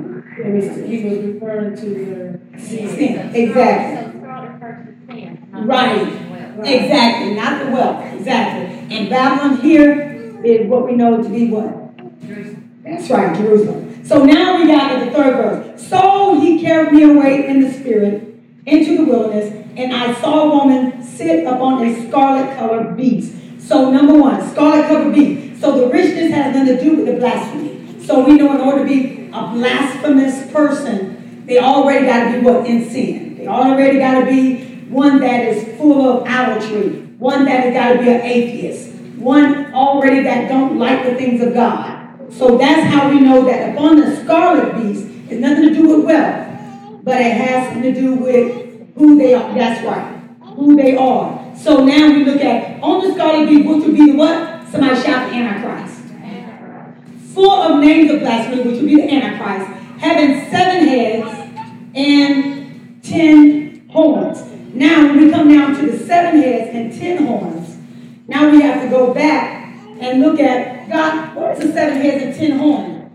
to know when it came down to Daniel, the 7th chapter now, it goes right back to the king and how Daniel had this dream of this statue, and here it is. Out of the 4 heads came these kingdoms. But now when I began to search, I said, Lord, I know you're not showing, John all the way back in that time. Because back in those times, yes, Jerusalem did fall. Jerusalem fell a couple of times. Even in the time of Antiochus. I said that plenty of times. So, 167 AD, I thank God for trying to help me get that squared away. 167 AD is that he began to, put the pig on the altar and sacrilege and, do some other things, and the Jews revolted and went against the Romans and all this other stuff. But he took the oblation, he took the desolation of oblation, which means the sacrifice of the Jews, ran them out of the temple, kept them from sacrificing. Now, how many understand this? Is that the scribes are paid by the taxpayers to study the law. And in studying the law, they have to make perfect how to do the rituals of the priests. So as they're doing this, they're beginning to make they begin to make the opportunity to get ready to sacrifice a red bull that we're going to get into one day, of the red bull that will be sacrificed for in the temple for Jesus Christ to come back. Now, the Bible talks about that red bull. We already know the red bull. The red is for the redemption of sin, which is the blood, and the bull is the heifer, is Jesus Christ. So, when we look at that, so let's go over. I was thinking about when I'm going to get my computer. I forgot I wrote that on my computer. And I got going and forgot. But let's do this. So now we looked at mountains. So put down 7 heads in the 9th, is it the 9th verse? Or the 10th verse that you got from Dion? The 9th verse. So go to 17 and 9. So we got the 3rd verse, and I was like, Lord, help me to help y'all understand this, because this is going on now. 17th chapter, 3rd verse, along with the 9th verse. It said the 7 heads. And here is the mind which hath wisdom. So God wants us to understand this. And then apply what we know. How do we apply? The knowledge that we know, we want to keep praying, keep changing, keep doing things different, keep witnessing, keep telling people about Jesus, keep telling people that Jesus is soon to come. And then the knowledge that we got from this, that they can look on the news and say, look, this is soon to come. So he says this, the 7 heads are 7 mountains. So put 7 mountains. Baby, I think I might need to go get my computer so I can plug it up a little on the board. 7 mountains. Mountains in Arabic. Mountains in Arabic means kings and nations. Kings and nations. I didn't realize I needed mine. Mean kings and nations. So mountains, 7 heads, are 7 mountains, meaning kings and nations. Why is it so different from our regular? Because the Western language is totally different than the Arabic. Everything was established in the Arabic, established in the Hebrew, little of the Greek. Jesus spoke Arabic. Most of the Galileans spoke Arabic. So the majority of the meanings of God's word, if it comes to Jesus speaking and some of the disciples, it will be Arabic meaning. Now you can, like Tanya and myself, sometimes look up Greek, and it would kind of, but most time when I looked up Greek, it didn't coincide. So I went to the original language of Arabic, and it gave in English kings and nations. So now he says, in the 7 heads are 7 mountains, kings and nations, on which the woman what? So on which she sits, which she governs. So now, who is God talking about? So now, put this. God takes John back to the kings, or emperors, should I say, emperors,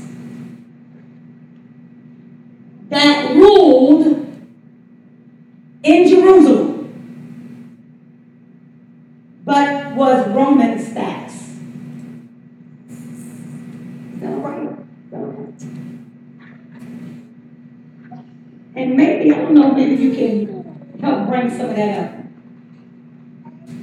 See if I can.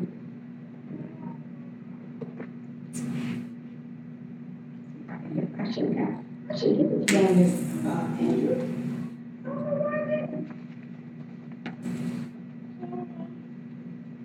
Oh, well, I wrote all that down. I don't know where you can go to get that. But I wrote all this down on my memo. So, number one. So we got that. So we got emperors or kings in Jerusalem that had what? Roman status. Okay. So we know Jerusalem exists under the authority and governing political gender of Rome.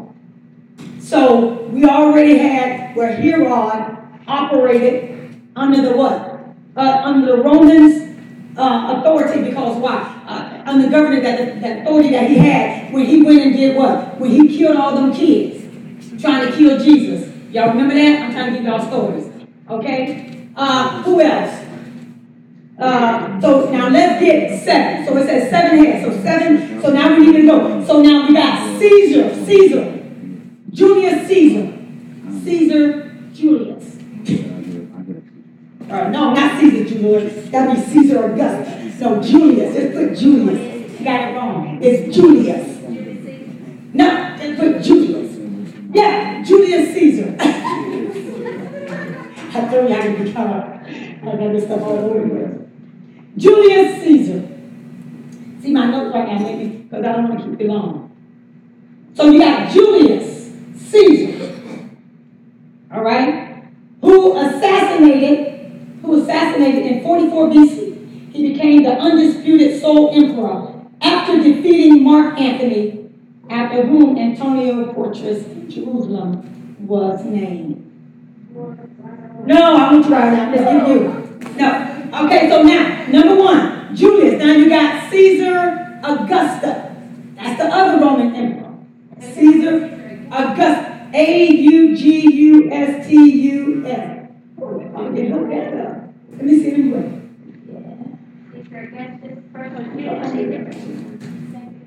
Yeah, Augusta, Augustus. Well, if you put that up there on my notes, and then I get confused. Okay. You gotta give me a long cord to go with that. Okay, so now, you got the next is Tiberius. Now, Caesar Augusta, now I want you to put with Caesar Augusta, Luke 2 and 1. He was in the time of Jesus, Roman rule, and he's the one that was in the registry and made sure that Mary them had to come and register. That brought them out from where they were with the baby Jesus. So when it was time to be taxed. Yeah, he did the tax. Luke 2 and 1. So you refer that to Luke 2 and 1. Okay, the next would be Tiberius. Tiberius. We need 2 things here. Tiberius. Tiberius. I want to give y'all these kings. Tiberius. Tiberius. Back in Jesus' days, what God was showing Rome. Now he's showing these kings. Okay? Gaius. Or you say Gaius or Gaius. Gaius.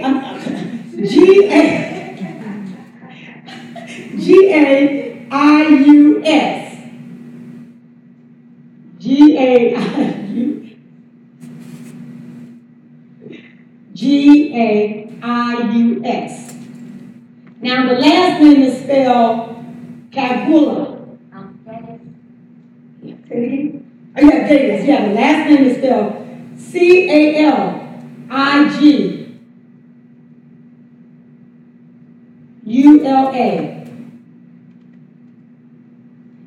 Get ready to pull up the Jerusalem Post and put in there cursed Jews. And that should run into one of the posts. Caligula. I mean, Gul. Yeah, Gul. I'm scared. I'm like, oh, am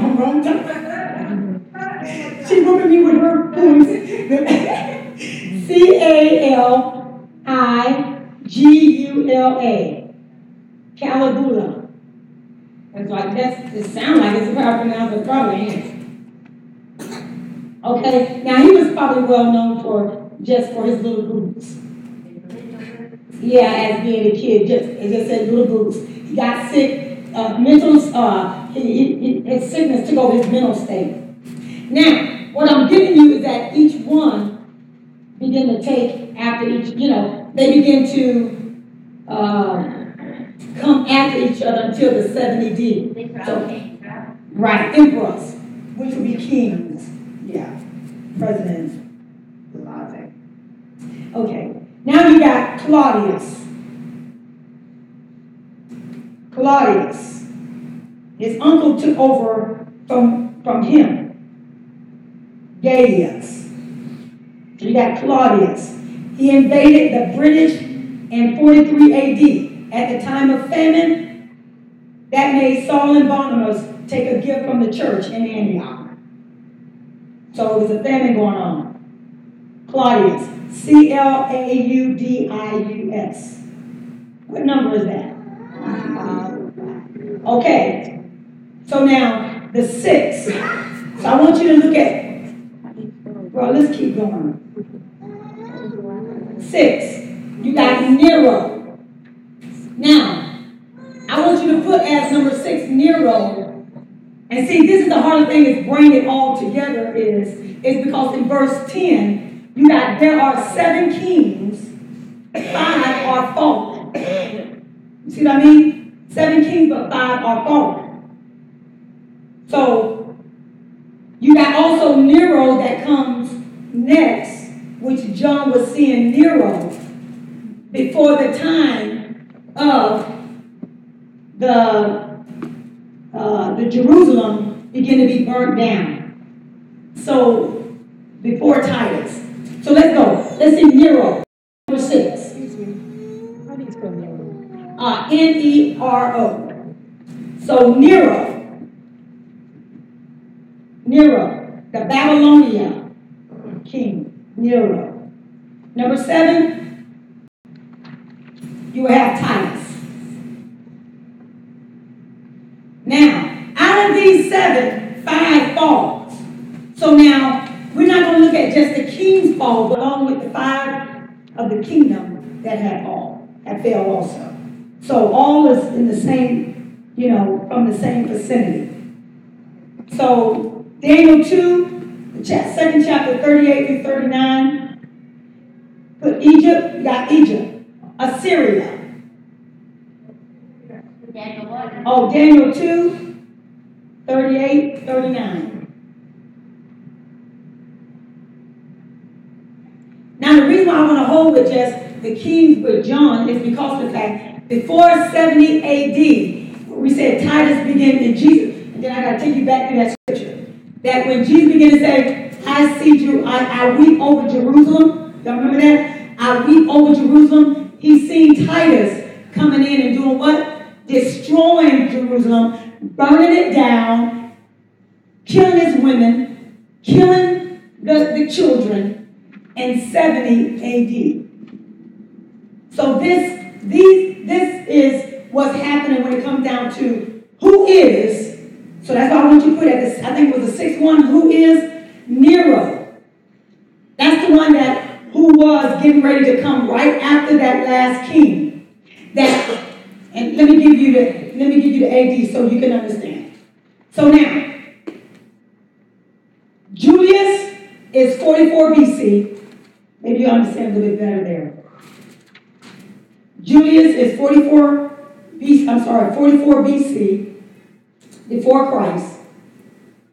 You got that? Who else did I got? Caesar Augusta was 5 to 6 BC before Christ. So he was first, and then there was Julius Caesar, 44 BC. Then there was, what did I give you? Augusta or Tiberius? Let's see. Where did he go?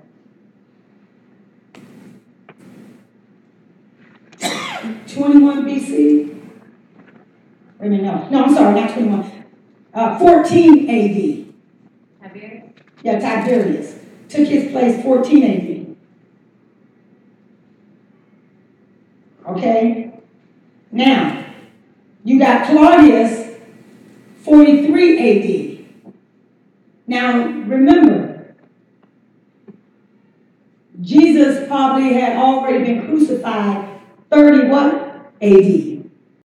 I want y'all to make sure y'all got that down. Jesus was crucified 30 AD. So now, after Jesus was crucified, then you had the other kings out, emperor that came off and began to what? Run all of the Jews and begin to get them out of Rome and run them out of Jerusalem. So now the disciples and everybody is scattered. So you guys say, well why did Jesus have to show John this? Is because he was not present. He was scattered along with the other disciples and Jews that had to leave. So now, you got, who else did I have? Was it Gaius? I thought I guess gave you Gaius. 43 AD? Oh, that was Claudia. Gaius replaced 14 AD, but I think it was Tiberius, right? Replaced his death. So that was 14 AD too, to 22. Or 23, yeah, Gaius. 14 AD. Yeah, because Tiberius' son took his place 14 AD and replaced after death of his nephew when he was a kid. So that came to around about 20 AD, 22 AD. Who else? Claudius, I gave 43, right? Expelled, blah, blah, blah. Okay. Okay, Nero. It's time to go. Nero. Oh, so now I want to give him a brother name. Nero.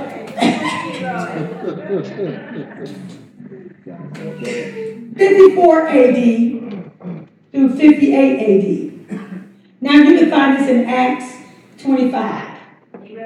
Yeah, Nero. He was acquitted in 62 AD. Now Nero blamed the Christian for the fire that was done in Rome, 64 AD. All right, then you got Titus.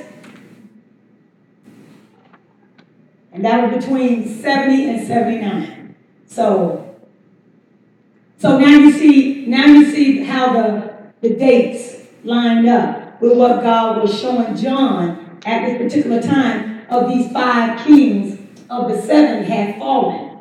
But the one that did not come forth when John was not there, when wasn't there, was Nero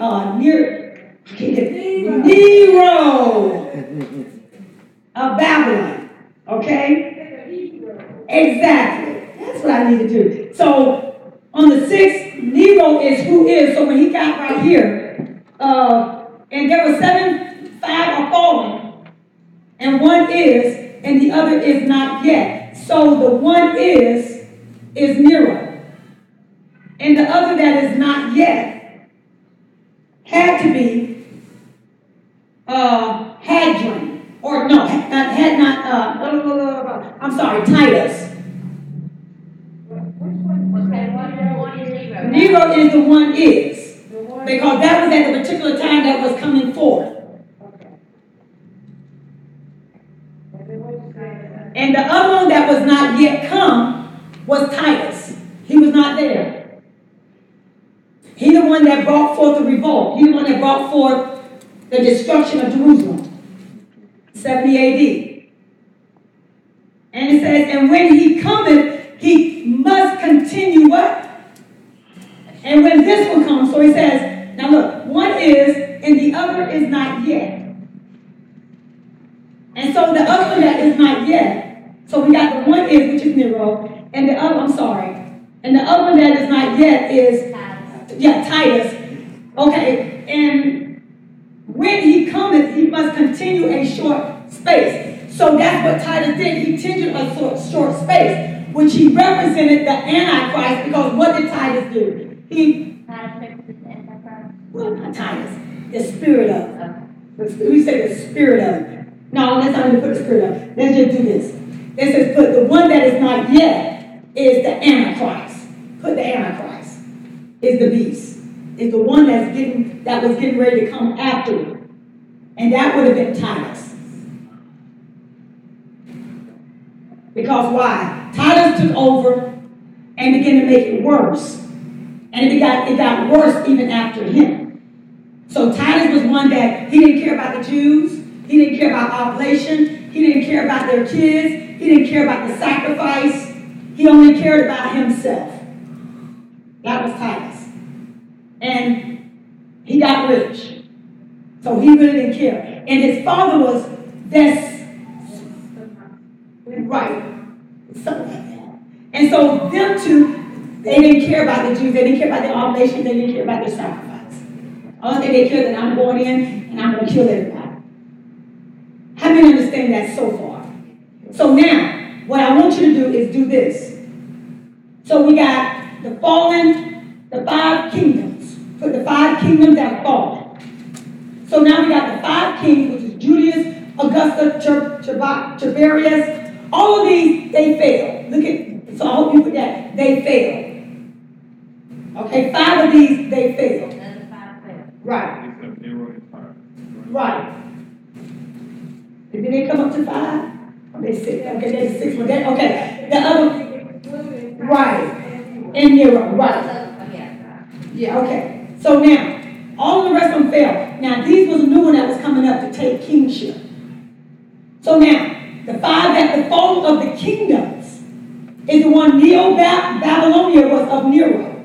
So now you got Egypt, Assyria, Neo-Babylon, Babylonia. Okay, these are the kingdoms that have fallen. Egypt, Assyria, Neo-Babylonia. Yes. Because even after he came on the scene, then after a while, what happened? Babylonia went into a, fail. Because God said, you're going to become desolate. So, they did Persia. And who else? Greece. And the 6th kingdom, would be, look at your neighbor, said Turkey. It won't be Rome. It'll be Turkey. So now, what do you got here? So now you say, well, Pastor, how do you know this? I look at the news and follow the scripture like Daniel did. Okay. Now, let me share before you do this, let me share one thing. When it talks about the 7 mountains, I want you to put there too, underneath all that. 7 mountains, 7 hills is Jerusalem. Jerusalem had 7 hills. It's the only one. It's the most ancient and the most oldest. Even of Rome, before Rome was 7. You got a lot of places that got countries that got 7 hills. But Jerusalem is the only one. And the reason why is because of the fact is that from Jerusalem will come, and you can put this, from Jerusalem will come the Antichrist.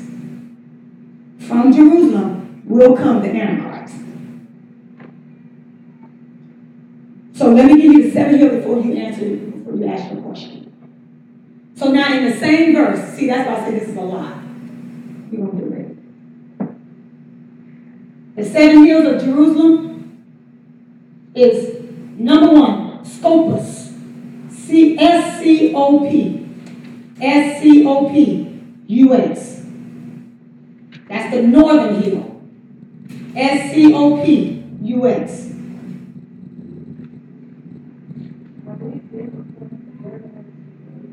Wait there. Yeah. Oh, this is Jerusalem. This is not Rome. Yeah. The other one was wrong because we thought we was thinking going toward Rome, and the Lord said, no, John. Yeah, these are the 7 mountains, which represent the 7 kings, and the 7 going to be the 7 horns. We'll do that next week. And then our event is gonna be taken over until the next segment of whatever happened in the news. So, So these are the 7 hills that you're giving us. right, the 7 hills is not, I see, at first, I had to retract because we was thinking, jump on that bandwagon, oh, it's gotta be Rome. And then the Lord said, no, it's not Rome. He said, this is Jerusalem. And the reason why, because you look at Babylon, like, why does God not care about Babylon? Babylon is the one that introduced everybody into adultery, into idolatry. So God, why do you care? That's what they're supposed to do. He cared about Jerusalem because Jerusalem was his chosen city.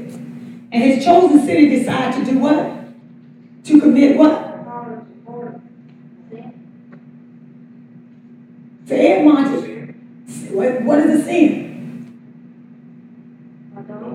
Adultery. That's good. And what else? Hoard. That's it. And murder and all this other stuff. Now I'm going to show you the scripture. So now, this is what, so God cares about Jerusalem because what? Jerusalem kept going into captivity because of the things that they did. Is that correct? They kept going into captivity because they kept doing crazy stuff like that. So why did God care? He said, because this is my chosen city. And this is who they are, and I'm going to make them desolate, but you know, I'm going to let them rebuild. So Jerusalem became desolate, and then they rebuild. In Ezra, desolate, Nehemiah, desolate, they rebuild. But there comes time that they weren't able to rebuild the wall. But now Jerusalem is still rebuilt. And he says, I'm letting people go into that area.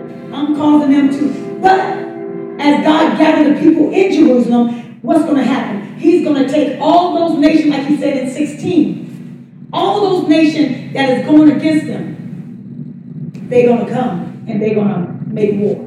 And not only that, there's another one that says, I hate America. I'm going to read this. They hate America. Death to Israel. Yeah, this is it. Wait up a little bit.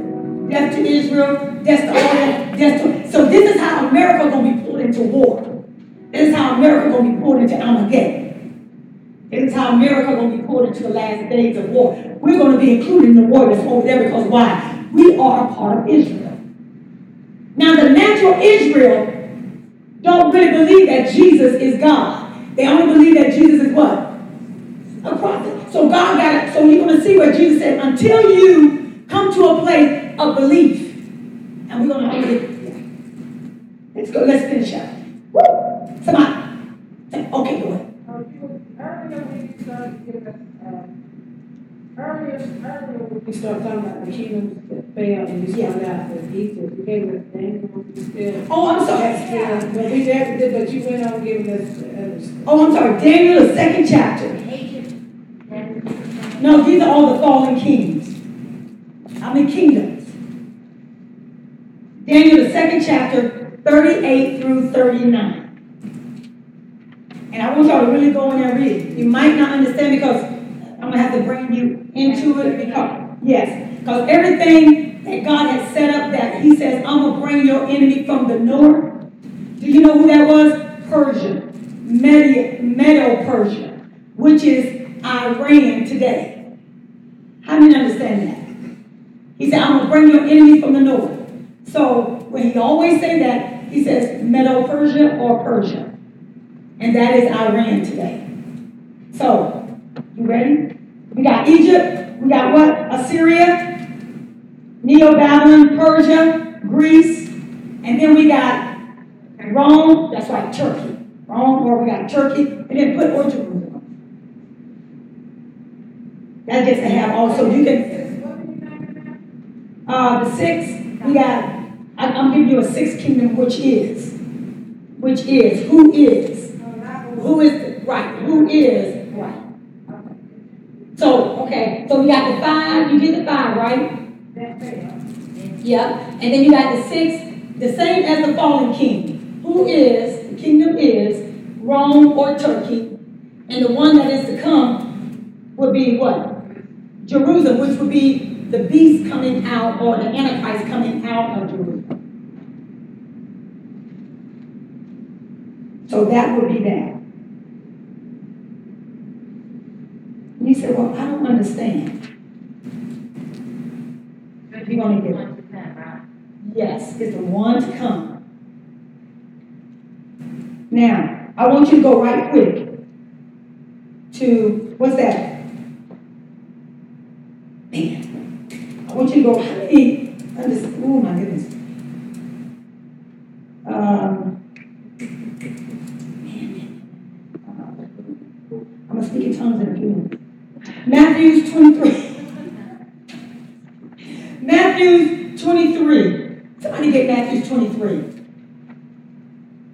I don't want to talk too fast. I don't want to confuse you. I'm trying to like, Lord, how can I make this a little bit more? And what it is actually going into the 7 forms of government that will operate out of Jerusalem. Now, as I say this is what I want to get to. Now we have on here, go back to the post. We have death to America, death to Israel, curse the Jews, victory to Islam is the slogan, printed on small cards. Now, with Erdogan, the Turkey president, he removed emperor.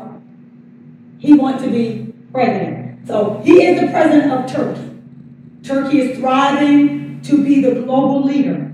The Pope said, I want Turkey to be the global leader because it will put Islam back in position to be the global leader of all, and then put the Sharia law back in place, like it should be, all over the world, not just over in the Middle East.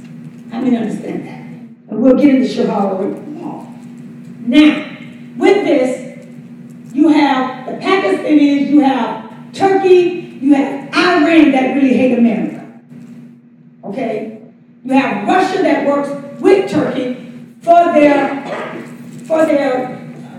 interest of the borders and keeping, the borders to the strait open so they can get the oil. Well, the United States says, okay, no, we're gonna do something with that.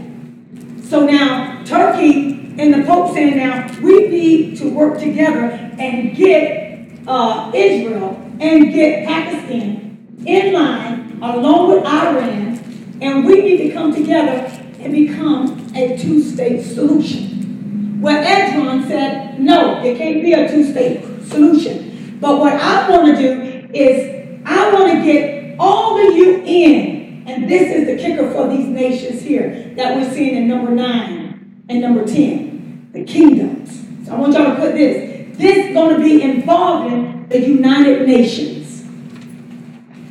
The United Nations are the people that has a relationship, and they are the ones that founded the Palestinian area. They will be a part of that governing power. The UN will be a part of that governing power. I was just going to repeat it. I can't repeat that. I don't know what I just said. It was the Lord. Sorry. What you saying? What you say?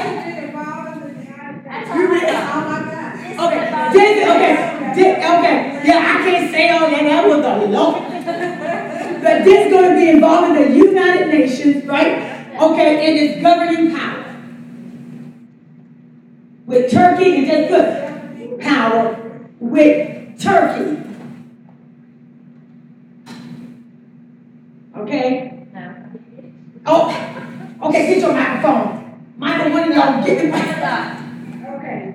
This is going to be involving the United Nations in its governing power with Turkey. Yes. Now let me read this before now. We just read a little bit of this. Turkey's influenced 22 world leaders as a part of the UN. They all are allies together under a powerful new president system. When we say that the true north is what? It isn't Russia. It is what? A car. Is it a car? Ankara. Ankara. That's the true north, which would be Turkey. Yeah, Ankara.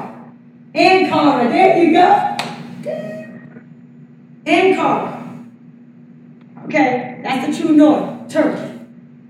Will seek to leverage its place between the Western power, which is the United States, and its muscular foreign policy in the region to expand its role. The president of Turkey, under the country's new presidential system, 22 heads of state attended, including, and I'm going to make copies of this, all of their allies, such as Qatar, Venezuela, all of the European nations, should I say, and I think it's over 48 or 60-something European nations that's going to be, look at your neighbor say, that's going to be a part of Turkey. I know this is getting tired, so I'm going to stop in a few minutes. I'm sorry. But now, not only that, but they got Africa state. He seeks to revive Turkey. So instead of a revived Rome, it will be a revived Turkey. So instead of revived Rome, like we thought Babylon would be in number 8, it would be a revived Turkey. That's what he's looking to do. The president right now looking to seeks to revive Turkey. Influence on regional world stage. On the regional world stage. What is the regional world stage? All America and all. So now what he did, number one, he got rid of his prime minister. And he increased in power. So they don't need prime ministers no more. He decided to change that because he would have to go through to ask, can he do this and blah, blah, blah. But now he got rid of that. So now he is all powerful. He makes the choice and he makes the decision. Jerusalem right now is under some Turkish government. How many knew that? They're under some Turkish government right now. So in that Turkish government is just like the Roman government back in John's day. So everybody see, it's the same identical thing that God did in 70 AD, along with Titus. It's the same thing that God is doing now. Jerusalem is not doing anything different. But this is what we're going to leave with this note. We're going to leave with this note. He says this. Let me get it out real quick. So they say death to America, death to Israel, curse the Jews, victory to Islam. When they say victory to Islam, they're looking for Turkey to come forth along with the Pope or whomever and the world leaders, Europe and the United Nations that will govern the powers and be a part of the change and go against Israel, go against the United States of America, go against the Jews and bring us all into captivity or kill us all. If we don't do what they want us to do, So or come under them. America, Israel, and Jews. Yeah. So they're against all of that. So they say they're against all of that. So how serious are you right now? Look at your neighbor and say, how serious are you right now? To learning more about what's getting ready to come into your nation. Come on, give God a praise. I just want to hold right there. Oh, we didn't finish giving you the heels. So we got one, number two. Scopus, number two, Nob. N-O-B. Number three. I'm sorry, number two, Nob. N-O-B. Number three, Mount of corruption. Mount of corruption, or it could be Mount of offense. Now I'm going to give you the scripture concerning that because it might say Mount of corruption along with Mount of offense. 2 Kings 23 and 13.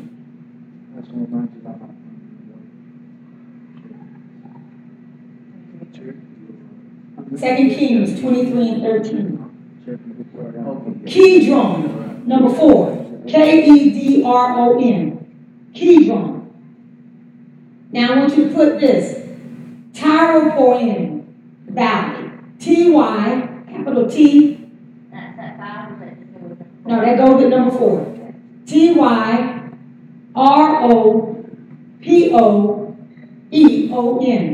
Valleys. Now I want you to also put 2. Is Mount Zion. Isn't that something? How many remember Mount Zion? Mount Zion. Number 5. Ophel. Ophel Mount.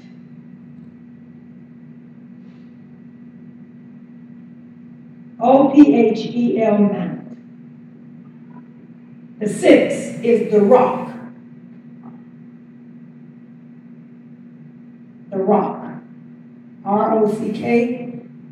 Put in parentheses, Fort, F-O-R-T, Antonia, A-N-T-O-N-I-A.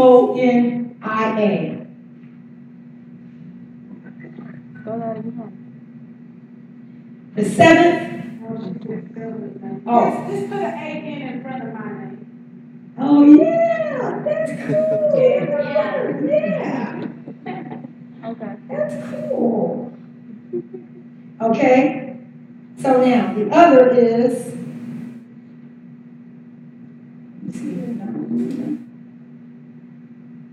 the southwest hill of Simon,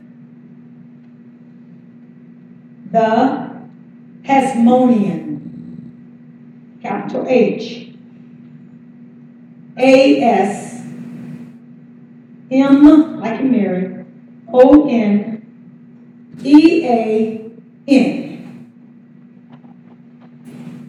Now put also as the new Mount Zion. So you got Mount Zion. This is going to be the new Mount Zion.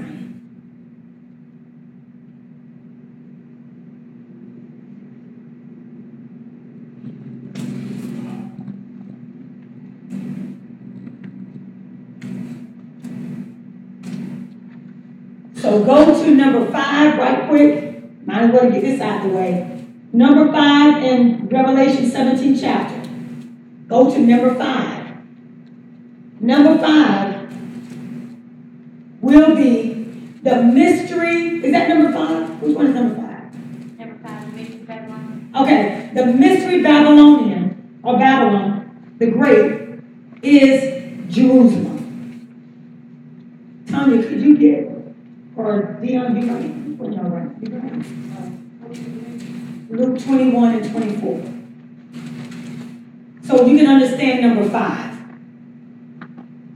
And you can understand why God showed John. If you don't, we'll go back over it. It don't matter. In fact, y'all can get some questions together and just give me a note. Say, can you go over this? I don't understand the whole thing. So I'm going to try to condense it. I don't know how, but we're going to try to condense it. But, right, Luke 21 and 24 goes with the mystery of Babylon the Great, the mother of harlots and abomination of the earth, but also too, and I saw the woman drunken with the blood of the saints and with the blood of the martyrs of Jesus. And when I saw her, I wondered with great admiration. So put 5 and 6. So you're going to have Luke 21 and 24. Also put Matthew 23, 37 and 39. This is why she is, and this is why it's not Rome. Rome operated out of, and everybody understand that? Because the rituals are late and late. No. You'll see that when you get ready to read it. So it's because of what they've done. Through the Roman governing powers, like they did with Jesus. when they killed Jesus, the Romans didn't do it. It was through their power they were able to do it with Pilate. Pilate was the Roman emperor at that time. But they killed him. Yeah, the Jews are the one that killed him. You take, who else we said? Paul and Silas, Romans, but the Jews are the ones that didn't like him. They're the one that called the people to get him. So they did a lot of killing the Jews, of the Christians, of their own, through the Romans, through the Roman law, or the Roman power. So we almost finished. Go ahead. 21 and 24. Yes. And they shall fall by the edge of the sword. They shall fall by the edge of the sword. And shall be led away captives into all nations. Uh-huh. And Jerusalem shall be trodden down of the Gentiles. Uh-huh. Until the times of the Gentiles be fulfilled.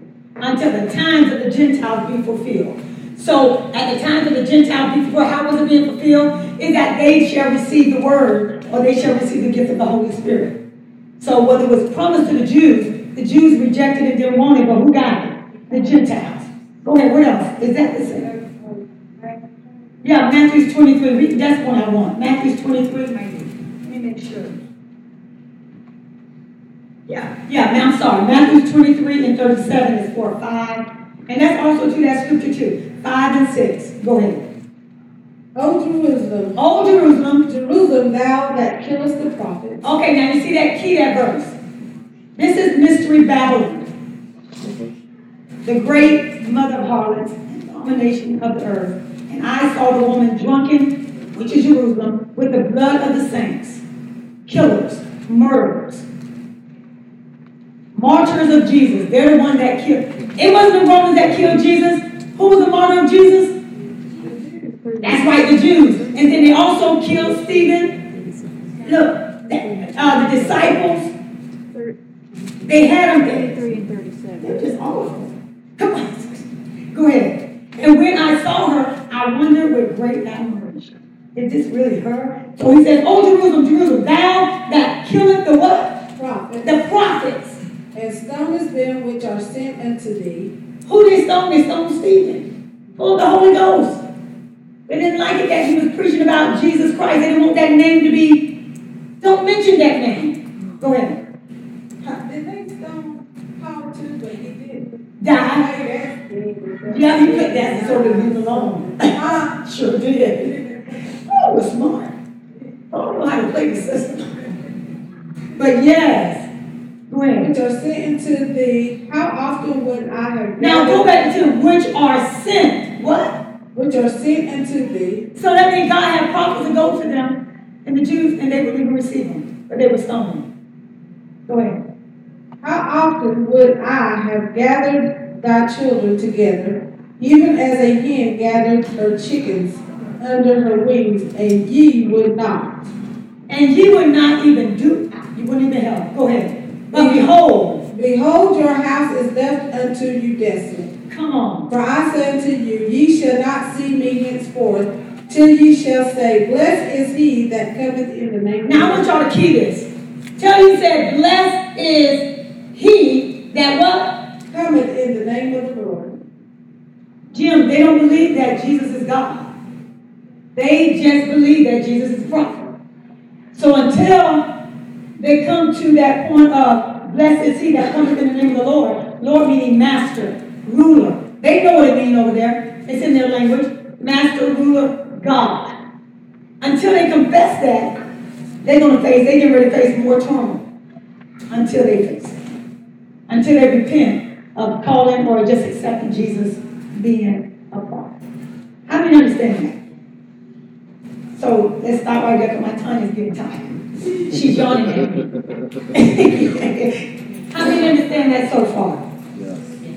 So I'm going to put together, I'm trying to put together where you guys can understand and follow right now. So, what we just got through looking at with the 5 kings that fell in John's day, we will have the same 5 kings of Turkey, Russia, I can go down the list, Iran, Ethiopia. But you have a couple that's going to thrive, and then there's going. Now, Turkey is going to be the one that's getting ready to come and go lead us to the Antichrist. And go Jerusalem, Turkey, going to stay in there. Russia is going to be a part. Syria, but they still going to fall. But they're already setting up their alignment to get ready to attack. Just like you see there, death to America, death to Israel. So they're setting up their governing power to come against the United States of America. Whether you like it or not, whether you think it's going to happen or not, it's already started. Two-state solution's been trying to come forth forever, and they bring it up again. Peace. America has never been out of a meeting of peace. But the Pakistani president said, I'm not worried about Israel, and neither will I about America. That's major. And no, if they don't turn over the Eastern Bank to us, the Pakistanians, then we ain't gonna get no peace. Israel said, I'm not gonna give up my control of the Israeli security on that side to the no, we're not giving up that side to the Palestinians. There won't be no peace. All the fighting over there on Gaza, people getting killed, the Israeli police and the military trying to gain control, keeping control, but it ain't gonna be. You sitting pretty now. You ain't got a worry in the world but to get up and try to go to work. You ain't got a worry in the world to try to find food. You ain't got a worry in the world to see your mama, daddy, brother, sister, your kids laying in the middle of the street. Look at your neighbor saying, right now. But it's coming. So while you're going to sleep and you're unappreciative about a lot of things, you better start counting your days and saying, God, I thank you for every day that you're giving. I'm going to stop being so grouchy. I'm going to stop being so unappreciative. Because Israel is fighting. Their death tolls are going up. Palestinians are fighting. Syria. They're doing crazy stuff. But they're trying to get it to come over here. Because the UN always keep it from us. Because our allies. Where we ain't got many people that like us anymore. So that means they get ready to come against all of them, and we can't stop them from coming. America don't have the weaponry like they do. They got the same, what is that? Atomic bombs and, all this other stuff, nukes, all this other stuff, the same as we do. So all they got to do is point and shoot. And it'll reach us. So if Russia can get ready and start teaching their kids Arabic, I don't know, Tanya. It might not even need to learn Spanish. We probably need to start learning Arabic. Come on. Because after a while, that control of Turkey, that president, and those United Nations, they're coming together. And they have meetings on America. So maybe you're a traitor. You say, well, I got to eat. I'm on this side. Remember, you are American, whether you trade or not. They don't like you. So, you know what? Like they used the Jews to help capture Jerusalem, they'll use you to infiltrate America and do more damage. So don't think that you can be a traitor and go on that side. They don't care. It's all about them. It's all about what God wants to set up to bring His word to pass. We are leaving here. How do you understand that? We're leaving here. So you got to get in your mind. You're going to live eternally in heaven or live eternally there. It hurts. Just put your hand when you go home. If you're not, do it tomorrow. Turn the eye on and put your hands on the eye. If the fire on the eye is hot and it's real to you, hell is just much realer.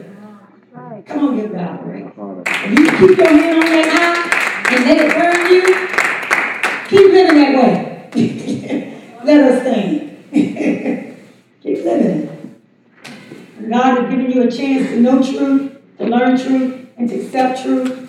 I don't want Jesus shoved down my throat. I'd rather have it shoved down my throat to give me the opportunity to learn what am I missing? What do I need to get together?